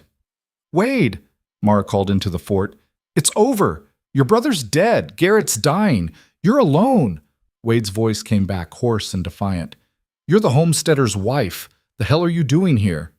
I'm here for you, for what you did, for Thomas, for everything you took from me. A bitter laugh echoed from the fort. Should have killed you when I had the chance. Should have known you'd be trouble. Come out. Face justice. Justice? Wade's laugh turned manic. There ain't no justice out here. Just wolves and sheep. I'm a wolf, lady, and wolves don't surrender. He stood suddenly, his gun raised, and fired at Rook's position. The shot went wide but forced Rook to duck. Wade used the moment to break for the side entrance, running with reckless desperation. Mara stepped into his path and fired. She'd been aiming for his chest, but the shot went low, catching him in the stomach. Wade staggered, looked down at the spreading red stain with something like surprise, then looked up at Mara. Recognition flickered in his eyes. Then rage. You! He gasped, raising his gun with trembling hands. Should've! Mara fired again, and again, and again. Each shot driving him backward until he collapsed in the dust, his gun falling from nerveless fingers. She walked forward, stood over him, watched the life drain from his eyes the same way she'd watched it drain from Thomas's. This is for my husband, she said quietly. Wade's lips moved, forming words she couldn't hear. Then he was gone, staring sightless at the sky. Mara stood there, the gun hanging loose in her hand, feeling nothing and everything at once. She'd done it. She'd killed the man who'd murdered Thomas, who'd destroyed her life. She should feel satisfaction, triumph, closure. But all she felt was empty. Rook appeared beside her, his hand gentle on her shoulder. It's done, he said. It's over. Is it? Mara looked at the bodies, Wade in the dust, Billy behind the fort, and inside Garrett had finally stopped breathing. 3 men dead by her hand and Rook's, 3 bounties collected. 3 lives ended. It doesn't feel over. It never does. Rook took the gun from her trembling hands. But they can't hurt anyone else now. That counts for something. They buried the bodies in shallow graves marked with stones. Rook said a few words over them, short and perfunctory, because even outlaws deserved that much. Then they gathered the horses, loaded what supplies the Hollisters had left, and began the long ride back to civilization. 2 days later, they reached a town called Broken Spoke. Rook collected the bounty while Mara waited outside the sheriff's office, unable to face the questions and the paperwork and the weight of official notice. When Rook emerged, he handed her a roll of bills. Your share, $1,000. It's more than fair considering you did as much as I did. Mara looked at the money more than she'd ever held at once and felt nothing. I don't want it. Take it anyway. You'll need it to start over, buy some land, build something new. I don't want to build anything new. I want... She stopped because she didn't know how to finish that sentence. What did she want? Thomas was still dead. The homestead was still ashes. The future she'd imagined was still impossible. Rook studied her with those world-weary eyes. You did good work out there, Mara, better than I expected. You got instincts, got steel. You could have a future in this line of work if you wanted it. Bounty hunting? Or something like it. There's always need for people willing to do hard things in hard places. And you've already crossed lines most folks never even see. Might as well make it count. Mara thought about that. About the way she'd felt pulling the trigger. About the cold clarity that had replaced her fear. About the woman she'd become in the weeks since Thomas died. I'll think about it, she said. But she already knew the answer. The old Mara Vance was dead, buried in a grave behind a burned homestead. The woman standing here now was someone different, someone harder, someone the frontier had forged in blood and dust and loss. Someone who was just getting started. Mara spent 3 days in Broken Spoke, sleeping in a hotel room that felt too clean and too quiet after weeks in the wild. Every time she closed her eyes, she saw Wade's face as he died, saw Billy crawling toward his gun, saw the empty place where her future used to be. On the morning of the 4th day, she walked into the saloon where Rook was staying and found him cleaning his rifle at a corner table. I'm coming with you, she said without preamble. Whatever job you take next. I'm coming. Rook looked up, studied her face, and nodded once. Figured you might. Got something lined up, as it happens. Man named Dalton over in Red River Junction wants someone found. His daughter ran off with a drifter 6 weeks back. Wants her brought home safe, the drifter brought in breathing if possible. That's not hunting outlaws. No, it ain't, but it pays, and it's honest work. Not everything has to end in blood, Mara. She wanted to argue, wanted to tell him she didn't need his protection from the darker jobs, but something in his expression stopped her. Maybe he was right. Maybe she needed to learn there were other kinds of justice before she drowned completely in the need for vengeance. All right, she said. When do we leave? Tomorrow, but tonight we're going to work on your shooting. You got lucky at the fort, but luck runs out. You need to be better. They spent the evening at a ravine outside town, Rook drilling her relentlessly. Draw and fire. Reload, fire again. He taught her to shoot from cover, from movement, from awkward angles. He taught her to conserve ammunition, to make every shot count, to never pull the trigger unless she meant to kill. By the time darkness fell, Mara's hands were raw and her ears ringing, but she'd hit 15 targets out of 20. It wasn't perfect, but it was better than she'd been. Better than most people ever got. You'll do, Rook said, packing up their gear. Now let's see if you can track as well as you can shoot. The job in Red River Junction took 2 weeks. They found Dalton's daughter in a mining camp 80 miles north, living in a tent with a young prospector who turned out to be more earnest than criminal. The girl was pregnant, in love, and had no intention of going home to a father who'd already promised her hand to a banker twice her age. Mara sat with her while Rook talked to the prospector, and by the end, they'd negotiated a compromise that satisfied no one but prevented violence. Dalton paid half the agreed sum and cursed them for not dragging his daughter home in chains. The girl thanked them tearfully and promised to write once the baby was born, and Mara learned that not every problem could be solved with a gun. After Red River, there was a stage robbery investigation that took them through 3 territories. Then a claim-jumping dispute that nearly turned into a range war before Rook's reputation and Mara's unexpected talent for negotiation diffused it. Then a string of small jobs, lost property recovered, missing persons found, disputes settled. Mara learned fast. Learned to read people the way Rook did, seeing their tells and their lies. Learned to move through frontier society, from mining camps to railroad towns to cattle ranches, without drawing attention. Learned when to talk and when to let her gun do the speaking. And slowly, grudgingly, she began to understand what Rook had known from the start, that the frontier was full of people like her. People who'd lost everything and were trying to build something from the wreckage. People who deserved better than the violence they'd known. But not everyone could be saved with words and compromise. 4 months after the Hollisters died, Rook got word of a job that made his expression go hard and cold in a way Mara had rarely seen. They were in a town called Seneca Falls when the telegram came, delivered by a nervous clerk who clearly knew Rook by reputation. Rook read it twice, his jaw tightening. Then he looked at Mara. "There's a gang operating out of the old Blackstone prison. You know it?" Mara shook her head. "Federal penitentiary, built 20 years back and abandoned 10 years ago when they realized they'd put it in the middle of nowhere with no water source. Been empty ever since, or supposed to be. Turns out a group of outlaws have been using it as a base. They hit a mail train last week, killed 6 guards and a postal inspector. The territories put up a $5,000 bounty, dead or alive." "How many in the gang?" "Telegram says 8. All of them wanted for various crimes. Leader's a man named Silas Cade.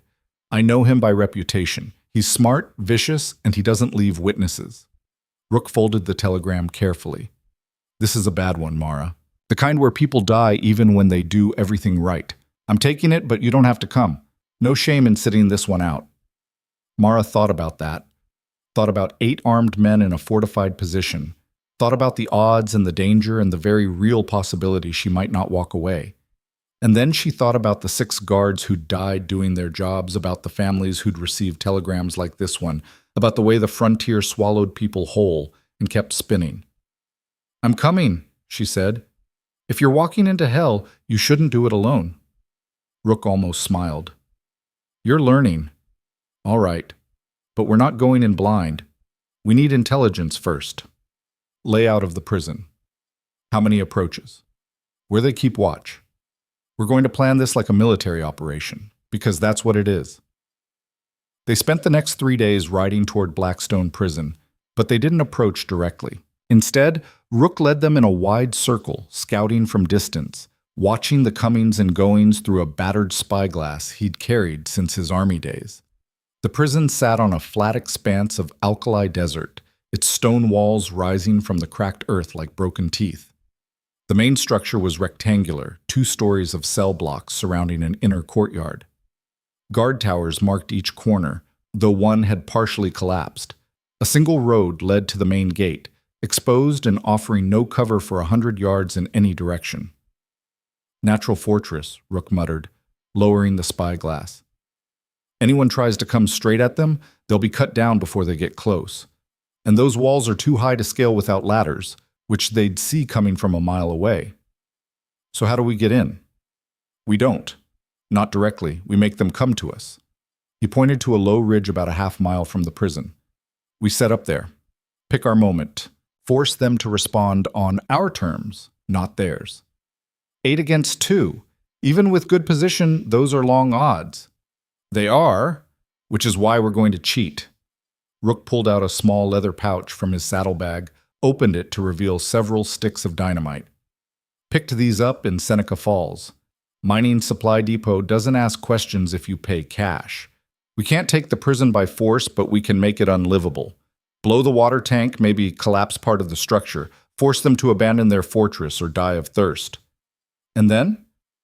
Then we wait, like spiders in a web. They'll have to come through that exposed road to reach water. We'll be waiting with rifles and patience." His expression was grim. "It's not pretty. It's not fair. But it's the only way 2 people take down 8 entrenched outlaws without dying in the attempt."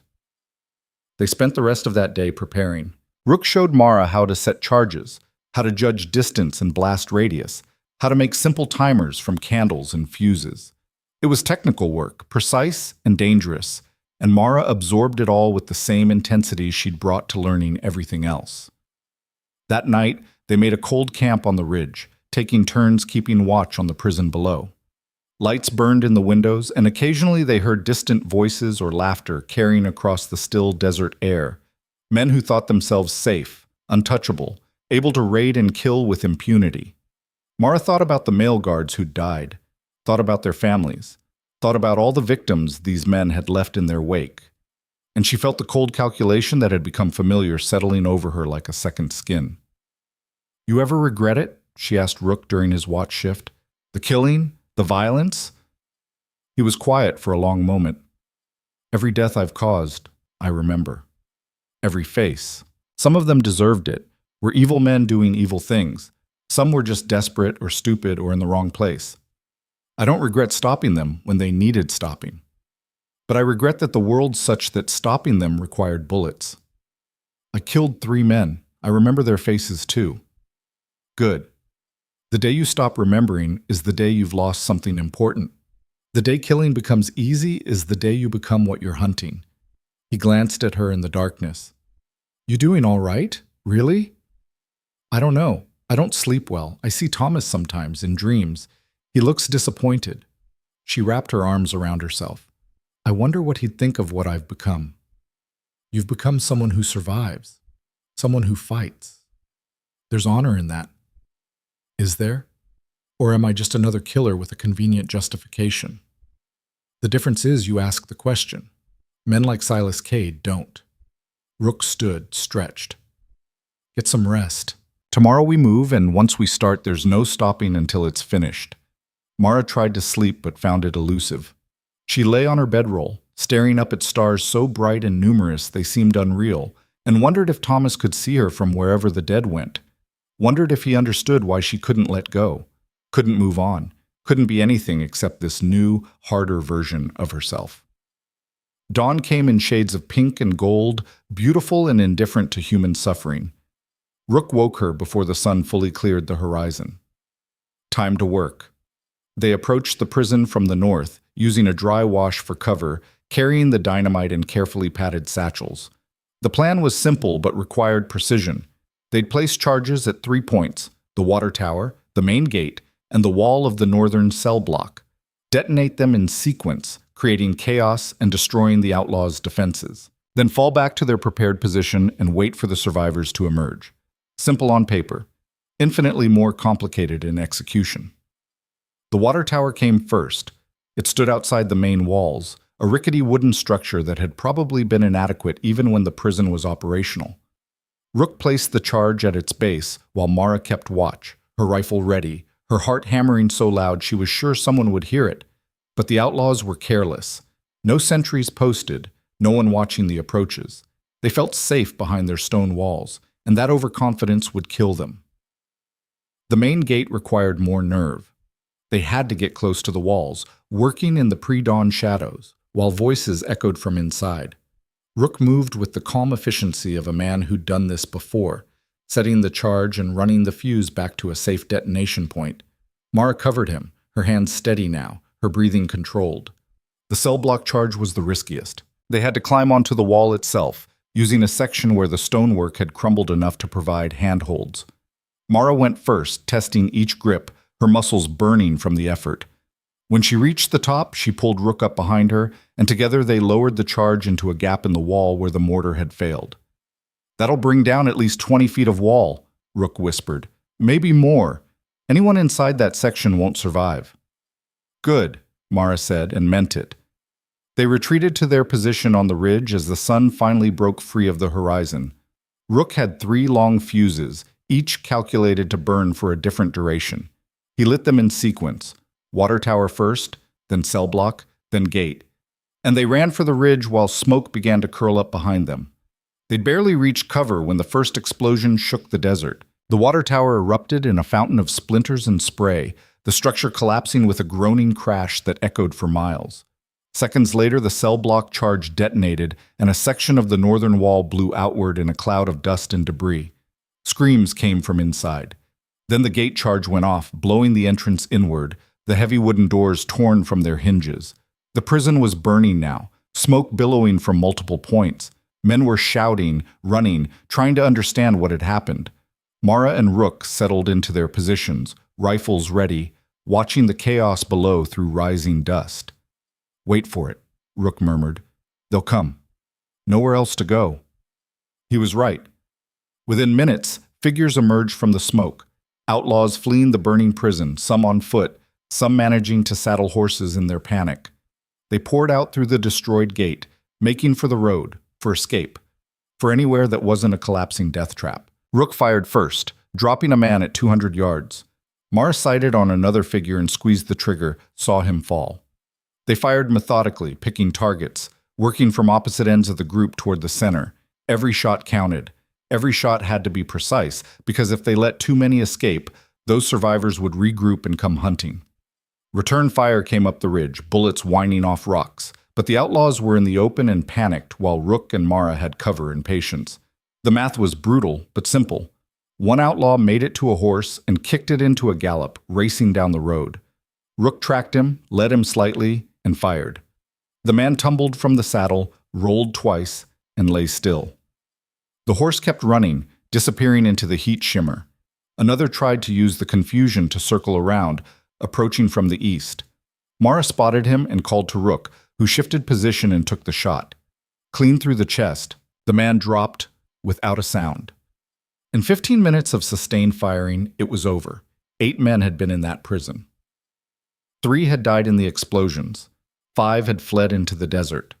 All 5 were now sprawled in the dust of the access road, or lying in the scrub where they'd tried to hide, or slumped over rocks where they'd taken cover too late. Silence fell, broken only by the crackle of flames from the burning prison. Mara lowered her rifle, her hands trembling now that the action was done. 8 men dead. Some by explosion, some by bullet, all by the plan she and Rook had executed with cold precision. "We need to check the bodies," Rook said, standing. "Make sure they're all accounted for, and collect proof for the bounty." The walk down to the prison was the longest of Mara's life. Each step felt weighted, each breath heavy. When they reached the first body, a young man, maybe 25, his face frozen in surprise, she had to look away. "This is the part no one talks about," Rook said quietly. "The aftermath. The reckoning with what we've done." He knelt, checked the man's pockets for identification. "But it has to be done. These men killed 6 guards in cold blood. They'd have killed more given the chance. We stopped them. That counts for something." They moved from body to body, documenting names where possible, collecting proof of death for the bounty. When they reached the prison itself, they found 3 more bodies in the rubble, crushed by falling stone or killed in the blast. One of them still clutched a rifle, his fingers locked around it even in death. In the warden's old office, now serving as the gang's headquarters, they found evidence of other crimes. Maps marked with robbery targets, letters detailing plans for future raids, money from the mail train robbery, blood-stained and bundled. And in a locked drawer, Rook found something that made his expression go dark. "What is it?" Mara asked. He held up a leather journal, flipped through pages covered in cramped handwriting. Silas Cade kept records, dates, targets, take from each job. His finger traced down a page, stopped. "Here, 5 months ago. A homestead raid near Redemption Flats. $200 in cash, 1 witness eliminated." Mara's blood went cold. "What did you say?" Rook looked up, understanding dawning. "Cade did jobs for hire sometimes. According to this, the Hollister brothers paid him to scout territories for isolated homesteads they could hit. Wade wanted to find a place far from law enforcement, easy to control."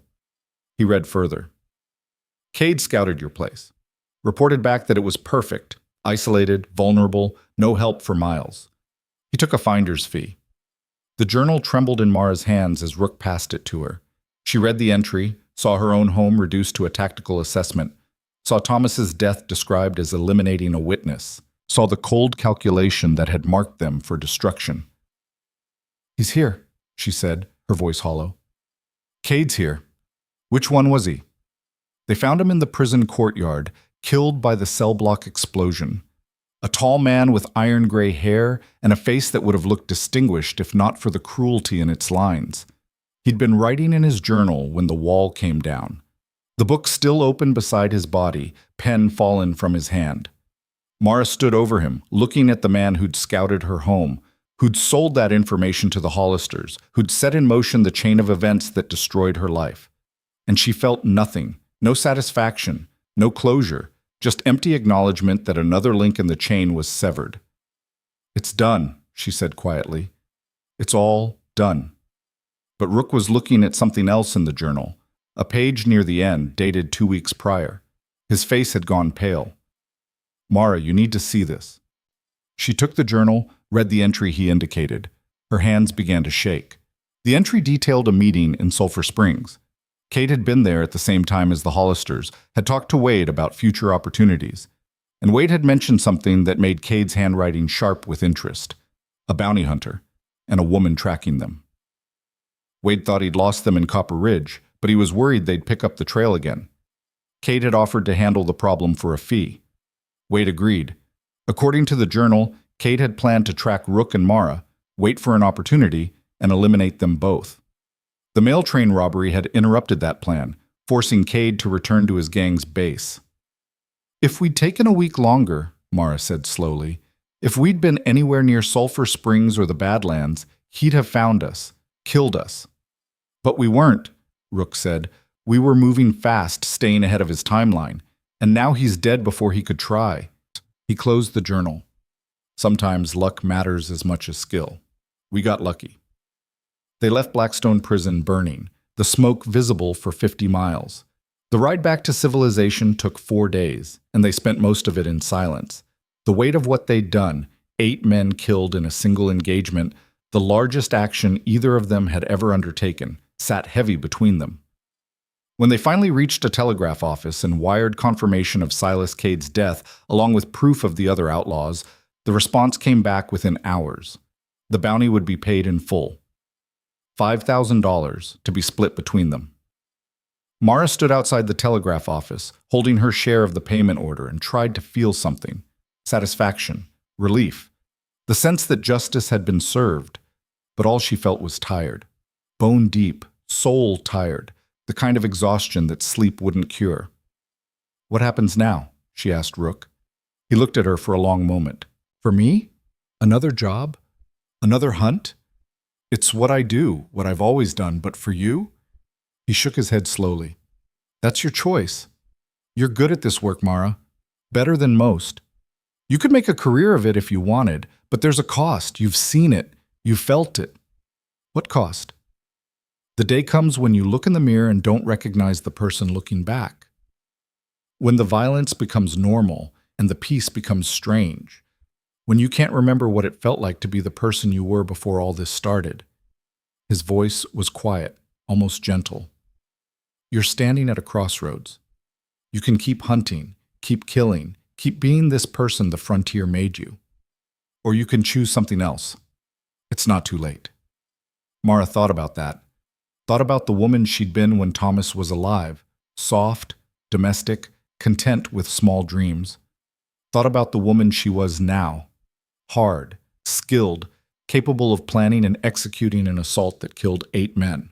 Thought about which version was real and which was a mask she wore for survival. "I don't know how to be anything else anymore," she admitted. "Then figure it out.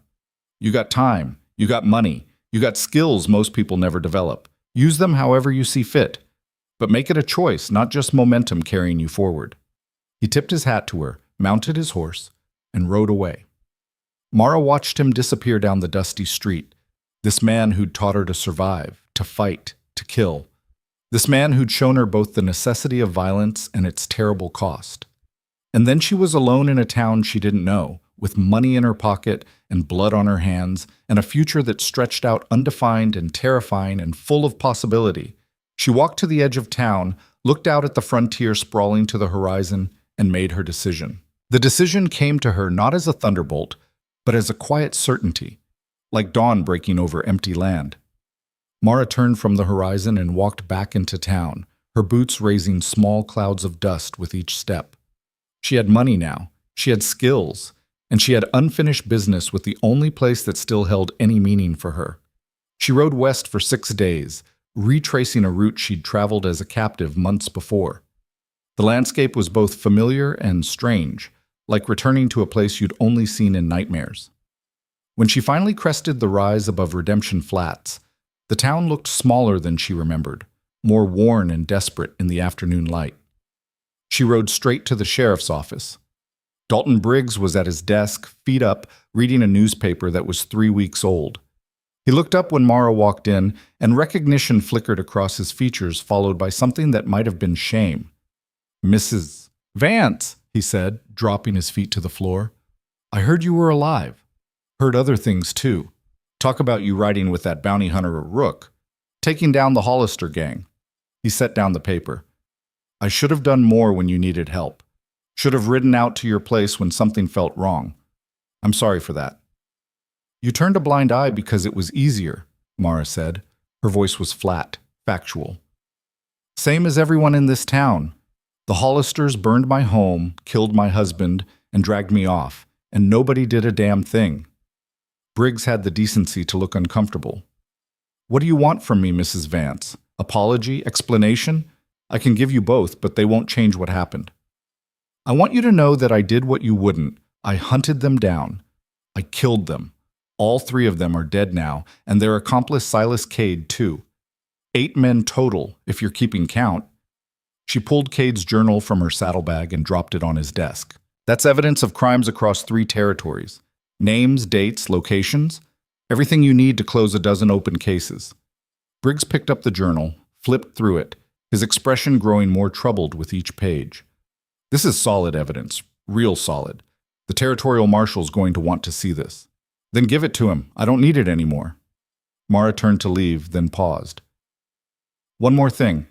I'm going back to my homestead. What's left of it? I'm rebuilding. And if anyone comes around looking for trouble, if anyone thinks a woman alone is easy prey, you send them a message for me. What message?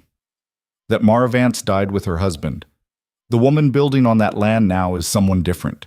Someone you don't want to cross. She met his eyes. And if you won't come when that woman needs help, stay out of her way when she helps herself. She left Briggs sitting at his desk, staring after her, the journal open in front of him like an accusation. The ride to the homestead took 2 hours. Mara had been dreading this moment since she'd decided to return, afraid of what seeing the ruins would do to her, afraid the memories would overwhelm the fragile control she'd built. But when she finally topped the last rise and looked down at the land she and Thomas had tried to tame, what she felt was something closer to resolve than grief. The house was exactly as the Hollisters had left it, partially burned, roof collapsed on one side, windows broken. The barn leaned at a more pronounced angle now, another few months from total collapse. Weeds had reclaimed the fields Thomas had worked so hard to irrigate, and behind the house, beneath an overgrown mound of earth, Thomas slept his eternal sleep. Mara dismounted and walked to his grave. Someone, probably Samuel Crawford, had placed a rough wooden cross at the head, though the Hollisters had torn down the original marker. Mara knelt in the wild grass and placed her hand on the earth. I killed them, she said quietly. All of them. Wade, Garrett, Billy, even the man who scouted this place and told them we were easy targets. They're all dead now, Thomas. Every last one. The wind was her only answer, whispering through the grass like a voice from another world. I don't know if you'd be proud of what I've become or horrified by it. Probably both. But I'm alive, and they're not. And maybe that's justice enough. She blinked back tears that surprised her with their intensity. I'm going to rebuild. Not our dream that died with you, but something new, something mine, and I'm going to make sure no one else loses what we lost if I can help it. She stood, brushed dirt from her knees, and looked at the ruined homestead with an appraiser's eye. The barn was salvageable with work. The house would need to be mostly rebuilt, but the foundation was solid. The well still held water. The land still had potential if someone was willing to fight for it. And Mara had learned a lot about fighting. She spent the next 3 days camping on her own property, making plans, taking measurements, and riding into Redemption Flats for supplies. The townspeople treated her differently now, some with fear, some with respect, all with a wariness they'd never shown the homesteader's wife who'd lived there before. Word of her actions had spread, growing with each retelling until the stories painted her as something between a vengeful spirit and a frontier legend. She let them talk. Talk was cheap, and reputation was currency in a place like this. On the 4th day, Samuel Crawford rode up with 2 of his ranch hands and a wagon loaded with lumber. Figured you could use some help, he said, not quite meeting her eyes. I should have come sooner, before. When Thomas was... He stopped, cleared his throat. I should have come. Yes, Mara agreed. You should have. Can't change that now, but I can help you rebuild, no charge. It's the least I can do. Mara looked at him, this neighbor who'd failed her when it mattered most, and made a calculation. She could turn him away in righteous anger, or she could accept the olive branch and the practical help it represented. Pride versus pragmatism. The old Mara might have struggled with the choice. The new Mara didn't hesitate. All right, but we do it my way. I'll tell you what I need, and you'll build it to my specifications. Agreed? Agreed. They worked through the summer, Crawford and his men providing labor, while Mara provided direction and worked alongside them. She proved to have a knack for construction, approaching each problem with the same methodical precision she'd learned hunting outlaws. The new house rose slowly, smaller than the original but more defensible. Solid walls, shuttered windows that could serve as gun ports, a clear line of sight to all approaches. Other neighbors came to help. The widow Parsons brought meals. The McMurray brothers contributed roofing materials. Even old man Hennessy, who'd never liked Thomas, showed up with a load of stones for a new fireplace. They came partly out of guilt, partly out of respect for what Mara had survived, and partly because the frontier ran on mutual aid and everyone knew their turn for trouble might come next. By late August, the house was livable. By September, Mara had replanted the fields with winter wheat. By October, she'd acquired a pair of horses, 3 cows, and a dozen chickens. The homestead lived again, different from what it had been but solid and real.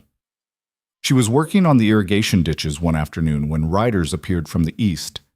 3 of them, moving with purpose. Mara's hand went to the gun she now wore constantly, but she recognized the lead rider before her finger found the trigger. Calder Rook. He reined up at the edge of her property, taking in the rebuilt house, the tended fields, the woman standing knee-deep in a ditch with a shovel in one hand and a gun in the other. Something like approval crossed his weathered face. "Heard you'd come back here," he said by way of greeting. "Heard a lot of things, actually. Stories about you are spreading. The widow Vance, who killed the Hollister gang. The ghost of Redemption Flats. Some are calling you the Angel of Vengeance." "I'm no angel," Mara said, climbing out of the ditch. "Just a woman trying to survive." "That's what all the dangerous ones say." Rook dismounted, gestured to his companions. "This is Jeremiah Cole and Rosa Salazar, bounty hunters I've worked with before. We're putting together a team for a big job. Thought you might be interested." The man called Cole was lean and dangerous looking, with the casual deadliness of a coiled snake. Rosa Salazar was compact and fierce, with eyes that assessed Mara and apparently found her adequate because she nodded once in greeting. "What kind of job?" Mara asked. "Gang called the Red Creek Raiders. 12 men, maybe more. They've been terrorizing the territory for 6 months, robbing stages, hitting homesteads, killing anyone who resists. The territorial governors put up a $10,000 bounty. We're going after them, but 12 against 3 is bad odds. With you, it's 4. Better, but still not good." "So you're recruiting." "I'm asking a skilled operator if she wants to continue doing the work she's good at, the work that needs doing." Rook studied her rebuilt homestead. "But I can see you've found something else here. I respect that. If you want to stay, plant crops, raise animals, and try to live quiet, no one would blame you." Mara looked at the house she'd built, the land she'd reclaimed, the life she was constructing from ruins. It was honest work, peaceful work, the kind of future Thomas would have wanted for her. But Thomas was dead, and the frontier was full of men like the Hollisters and Silas Cade and the Red Creek Raiders, men who preyed on the weak and disappeared into the vast spaces where law couldn't reach, men who needed to be stopped. "How long would the job take?" she asked. 3 weeks, maybe 4. We'd track them to their base, plan an assault, execute it, split the bounty 4 ways, that's $2,500 each, plus whatever we recover from their robberies. "And you trust me? Trust my skills?" "No hesitation because I'm a woman?" Cole spoke up for the first time, his voice a dry rasp. "Rook says you're solid. That's good enough for me. Don't care if you're a woman, a man, or a trained bear as long as you can shoot straight and follow orders." Rosa added, "I've been hunting outlaws for 5 years. Started after my family's ranch was burned by men who thought we were easy targets because we were Mexican. If you can do the work, I don't care about anything else." Mara made her decision. "I'll do it, but I need 2 days to secure the property and arrange for someone to tend the animals while I'm gone." "Done," Rook said. "We ride out in 2 days. Meet us in Redemption Flats." They left, and Mara stood in her reclaimed yard, looking at the house and the fields and the grave behind them. She'd rebuilt this place as a monument to what she'd lost. But maybe it could be more. Maybe it could be a base, a place to return to between hunts. Maybe she didn't have to choose between the peaceful life and the violent one. Maybe she could walk between both worlds, planting crops in the spring and hunting monsters in the fall. The next morning, she rode to the Crawford place and arranged for them to watch her property. Then she packed her gear, weapons, ammunition, trail supplies, with the efficiency of someone who'd done this before. When she looked in the mirror before leaving, the woman staring back was someone Thomas wouldn't have recognized. Harder, older, but still breathing, still fighting. The hunt for the Red Creek Raiders took 5 weeks, not 4. They were smart, constantly moving, leaving false trails and covering their tracks. But Rook's team was better. They tracked the gang through 3 territories, gathering intelligence, learning patterns, waiting for the right moment. The moment came at a place called Devil's Crossing, where the raiders had set up a temporary camp to divide their latest take. The assault was fast and brutal. Rook's team hit just before dawn, when exhaustion and overconfidence made the outlaws careless. The fighting lasted less than 15 minutes. When the smoke cleared, 11 raiders were dead and their leader captured, badly wounded but alive enough to face trial. Mara killed 3 men in that fight. She felt each death like a weight added to her soul, but she didn't hesitate, didn't freeze, didn't break. She did what needed doing and lived with the consequences because living was the only option that mattered. The bounty was paid in full. $2,500 that Mara used to buy more land adjacent to her homestead, expand her irrigation system, and invest in equipment. She also set aside money for something else, a fund to help other victims of frontier violence. She didn't advertise it, didn't make a show of it. She simply made it known through Briggs and the territorial marshal that families who'd suffered losses to outlaws could come to her for help. Some needed money to rebuild. Some needed protection. Some needed vengeance, but lacked the skills to take it. Mara provided what each one needed. Over the next 2 years, she took 6 more bounty jobs with Rook's team, each one dangerous, each one necessary. Between jobs, she worked her land, improved her homestead, and helped her neighbors when they needed it. She became a fixture in Redemption Flats, respected, feared, and relied upon in equal measure. Stories about her spread across the frontier. Some were true. Some were exaggerated. Some were complete fiction, but they all served the same purpose. They made people think twice before preying on the weak in her territory. They put outlaws on notice that this part of the frontier had teeth. One spring morning, 3 years after Thomas died, Mara was working in her garden when a wagon rolled up. A young couple climbed down, a man with farmer's hands and a woman with a baby on her hip. They looked exhausted, desperate, and familiar in the way all hopeful settlers looked. "Are you Mara Vance?" the man asked. "I am. We heard you help people. We came from Kansas. Our farm was attacked by raiders 6 months ago. They killed my father, burned our barn. We barely escaped with our lives. We used everything we had left to come west, hoping to start over. But we don't know this country, don't know how to protect ourselves if it happens again." Mara studied them, seeing herself and Thomas in their faces. Young, optimistic, dangerously unprepared for the reality of frontier life. She could turn them away, tell them to figure it out on their own the way she'd had to. Or she could offer them what no one had offered her, help from someone who understood. "What's your name?" she asked. "Daniel Morse. This is my wife Sarah, our daughter Emma." "All right, Daniel, here's what's going to happen. You're going to camp on my north pasture tonight. Tomorrow, we're going to talk about defensive homestead design. I'm going to teach you basic shooting and security. And I'm going to introduce you to people in the area who can help you find good land that's defendable. You understand?" Relief flooded Daniel's face. "We can pay you. Not much, but I don't want payment. I want you to survive. I want your daughter to grow up in a home that isn't ashes. And when you're established, when you're safe, I want you to help the next family that comes through scared and desperate. That's how we make this frontier something better than what it is." They stayed a week. Mara taught them everything Rook had taught her: how to shoot, how to read terrain, how to spot danger, how to prepare for violence while hoping it never came.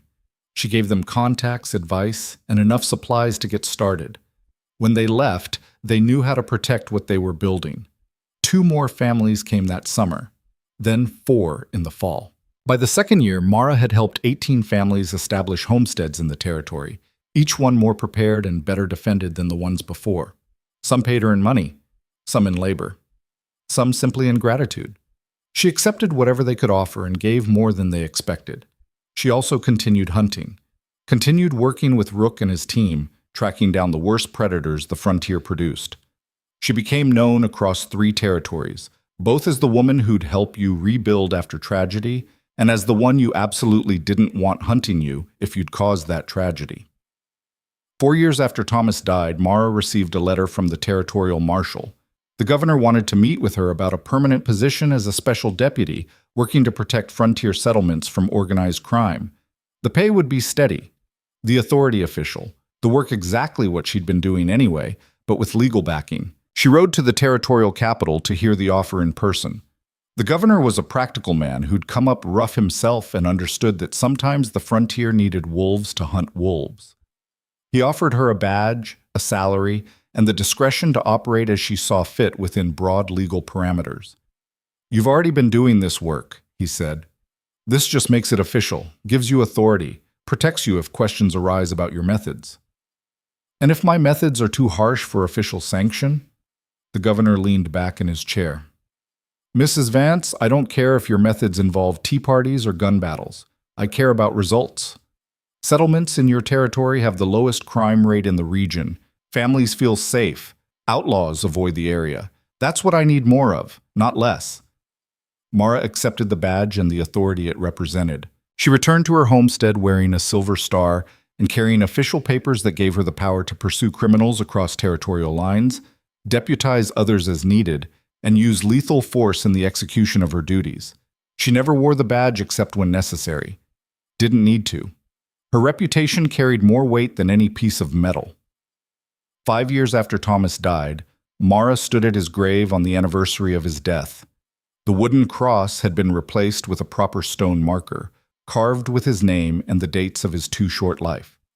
The grave was tended now, surrounded by flowers that bloomed each spring and grass she kept trimmed. "I kept my promise," she said to the silent earth. "The men who killed you are dead. All of them. And I've tried to make sure no one else suffers what we suffered. I don't know if it's enough. Don't know if anything could be, but it's what I have to give." The wind carried her words away across land that was greener now, more settled, safer than it had been. Redemption Flats had grown, drawn by the reputation of being a protected area. New businesses had opened, new families had moved in. The territory was becoming something civilized, though it would never be truly tame. That evening, Mara sat on her porch. The same porch where Wade Hollister had once threatened her, now rebuilt and reclaimed, and watched the sunset paint the sky in shades of amber and gold.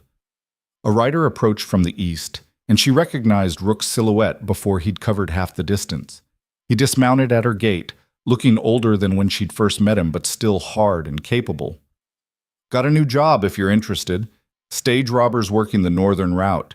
Territorial marshal wants them stopped before someone important gets killed." "Always with the jobs," Mara said, but she was smiling. "Can't you just come visit without wanting something?" "I could, but would you respect me if I did?" He climbed the porch steps, settled into the chair beside hers. "You've built something here, Mara. Something good. Something that lasts. Thomas would have liked it. Different from what we planned, but still something. You think he'd be proud of what you've become?" Mara considered that. "I think he'd be complicated about it. Proud that I survived, troubled by the violence, hopeful about the people I've helped. He was always complicated that way, seeing all sides of things." "And you? You proud of who you've become?" She thought about the woman who'd knelt in the dust holding her dying husband, broken and terrified. Thought about the transformation that had followed, pain and training and violence and growth. Thought about the people she'd saved and the outlaws she'd killed and the legacy she was building in blood and determination. "I'm someone who survives," she said finally. "Someone who makes sure others can survive too. I'm not sure pride is the right word, but I can live with who I am. That's more than I thought possible once." They sat in comfortable silence as darkness fell and stars emerged one by one. "Tomorrow, Mara would consider Rook's job offer, would decide if it was worth the risk, worth the violence, worth another piece of her soul. Tomorrow, she'd make plans and preparations, check her weapons and provisions, and ride out to face whatever the frontier threw at her next. But tonight, she sat on her porch in the home she'd built from ashes, wearing the scars she'd earned and the strength she'd forged, and watched the land she protected settle into peaceful darkness. The frontier was still hard, still unforgiving, still full of people who preyed on the weak and violence that came without warning. But in this small corner of it, in the territory around Redemption Flats, there was a woman who stood between the wolves and the sheep. A woman who'd been prey once and decided never to be prey again. A woman who'd transformed her grief into purpose and her rage into protection. Some called her the Widow Vance. Some called her the Ghost of Redemption Flats. Some called her the Angel of Vengeance. The outlaws called her a devil in human form, a hunter who never stopped and never forgot. But she knew what she really was, sitting there in the darkness with the weight of the dead behind her and the promise of tomorrow ahead. She was a survivor, a protector, a force that the frontier had tried to break and instead had tempered into something unbreakable. She was Mara Vance, and this was her territory now. And anyone who threatened her people, her land, or the hard-won peace she'd built from blood and sacrifice would learn the same lesson the Hollisters had learned. The same lesson Silas Cade and the Red Creek Raiders and every outlaw she'd hunted had learned. There was nowhere on the frontier far enough to run, no hole deep enough to hide, no darkness complete enough to provide shelter from the reckoning she would bring. The frontier had tried to kill her. Instead, it had created something new. Someone who would be remembered long after the towns crumbled and the territories became states and the wild spaces were tamed into submission. She would be remembered as the woman who survived when she should have died, who fought when she should have surrendered, who stood when everyone else had fallen or fled. She would be remembered. And that, in the end, was enough.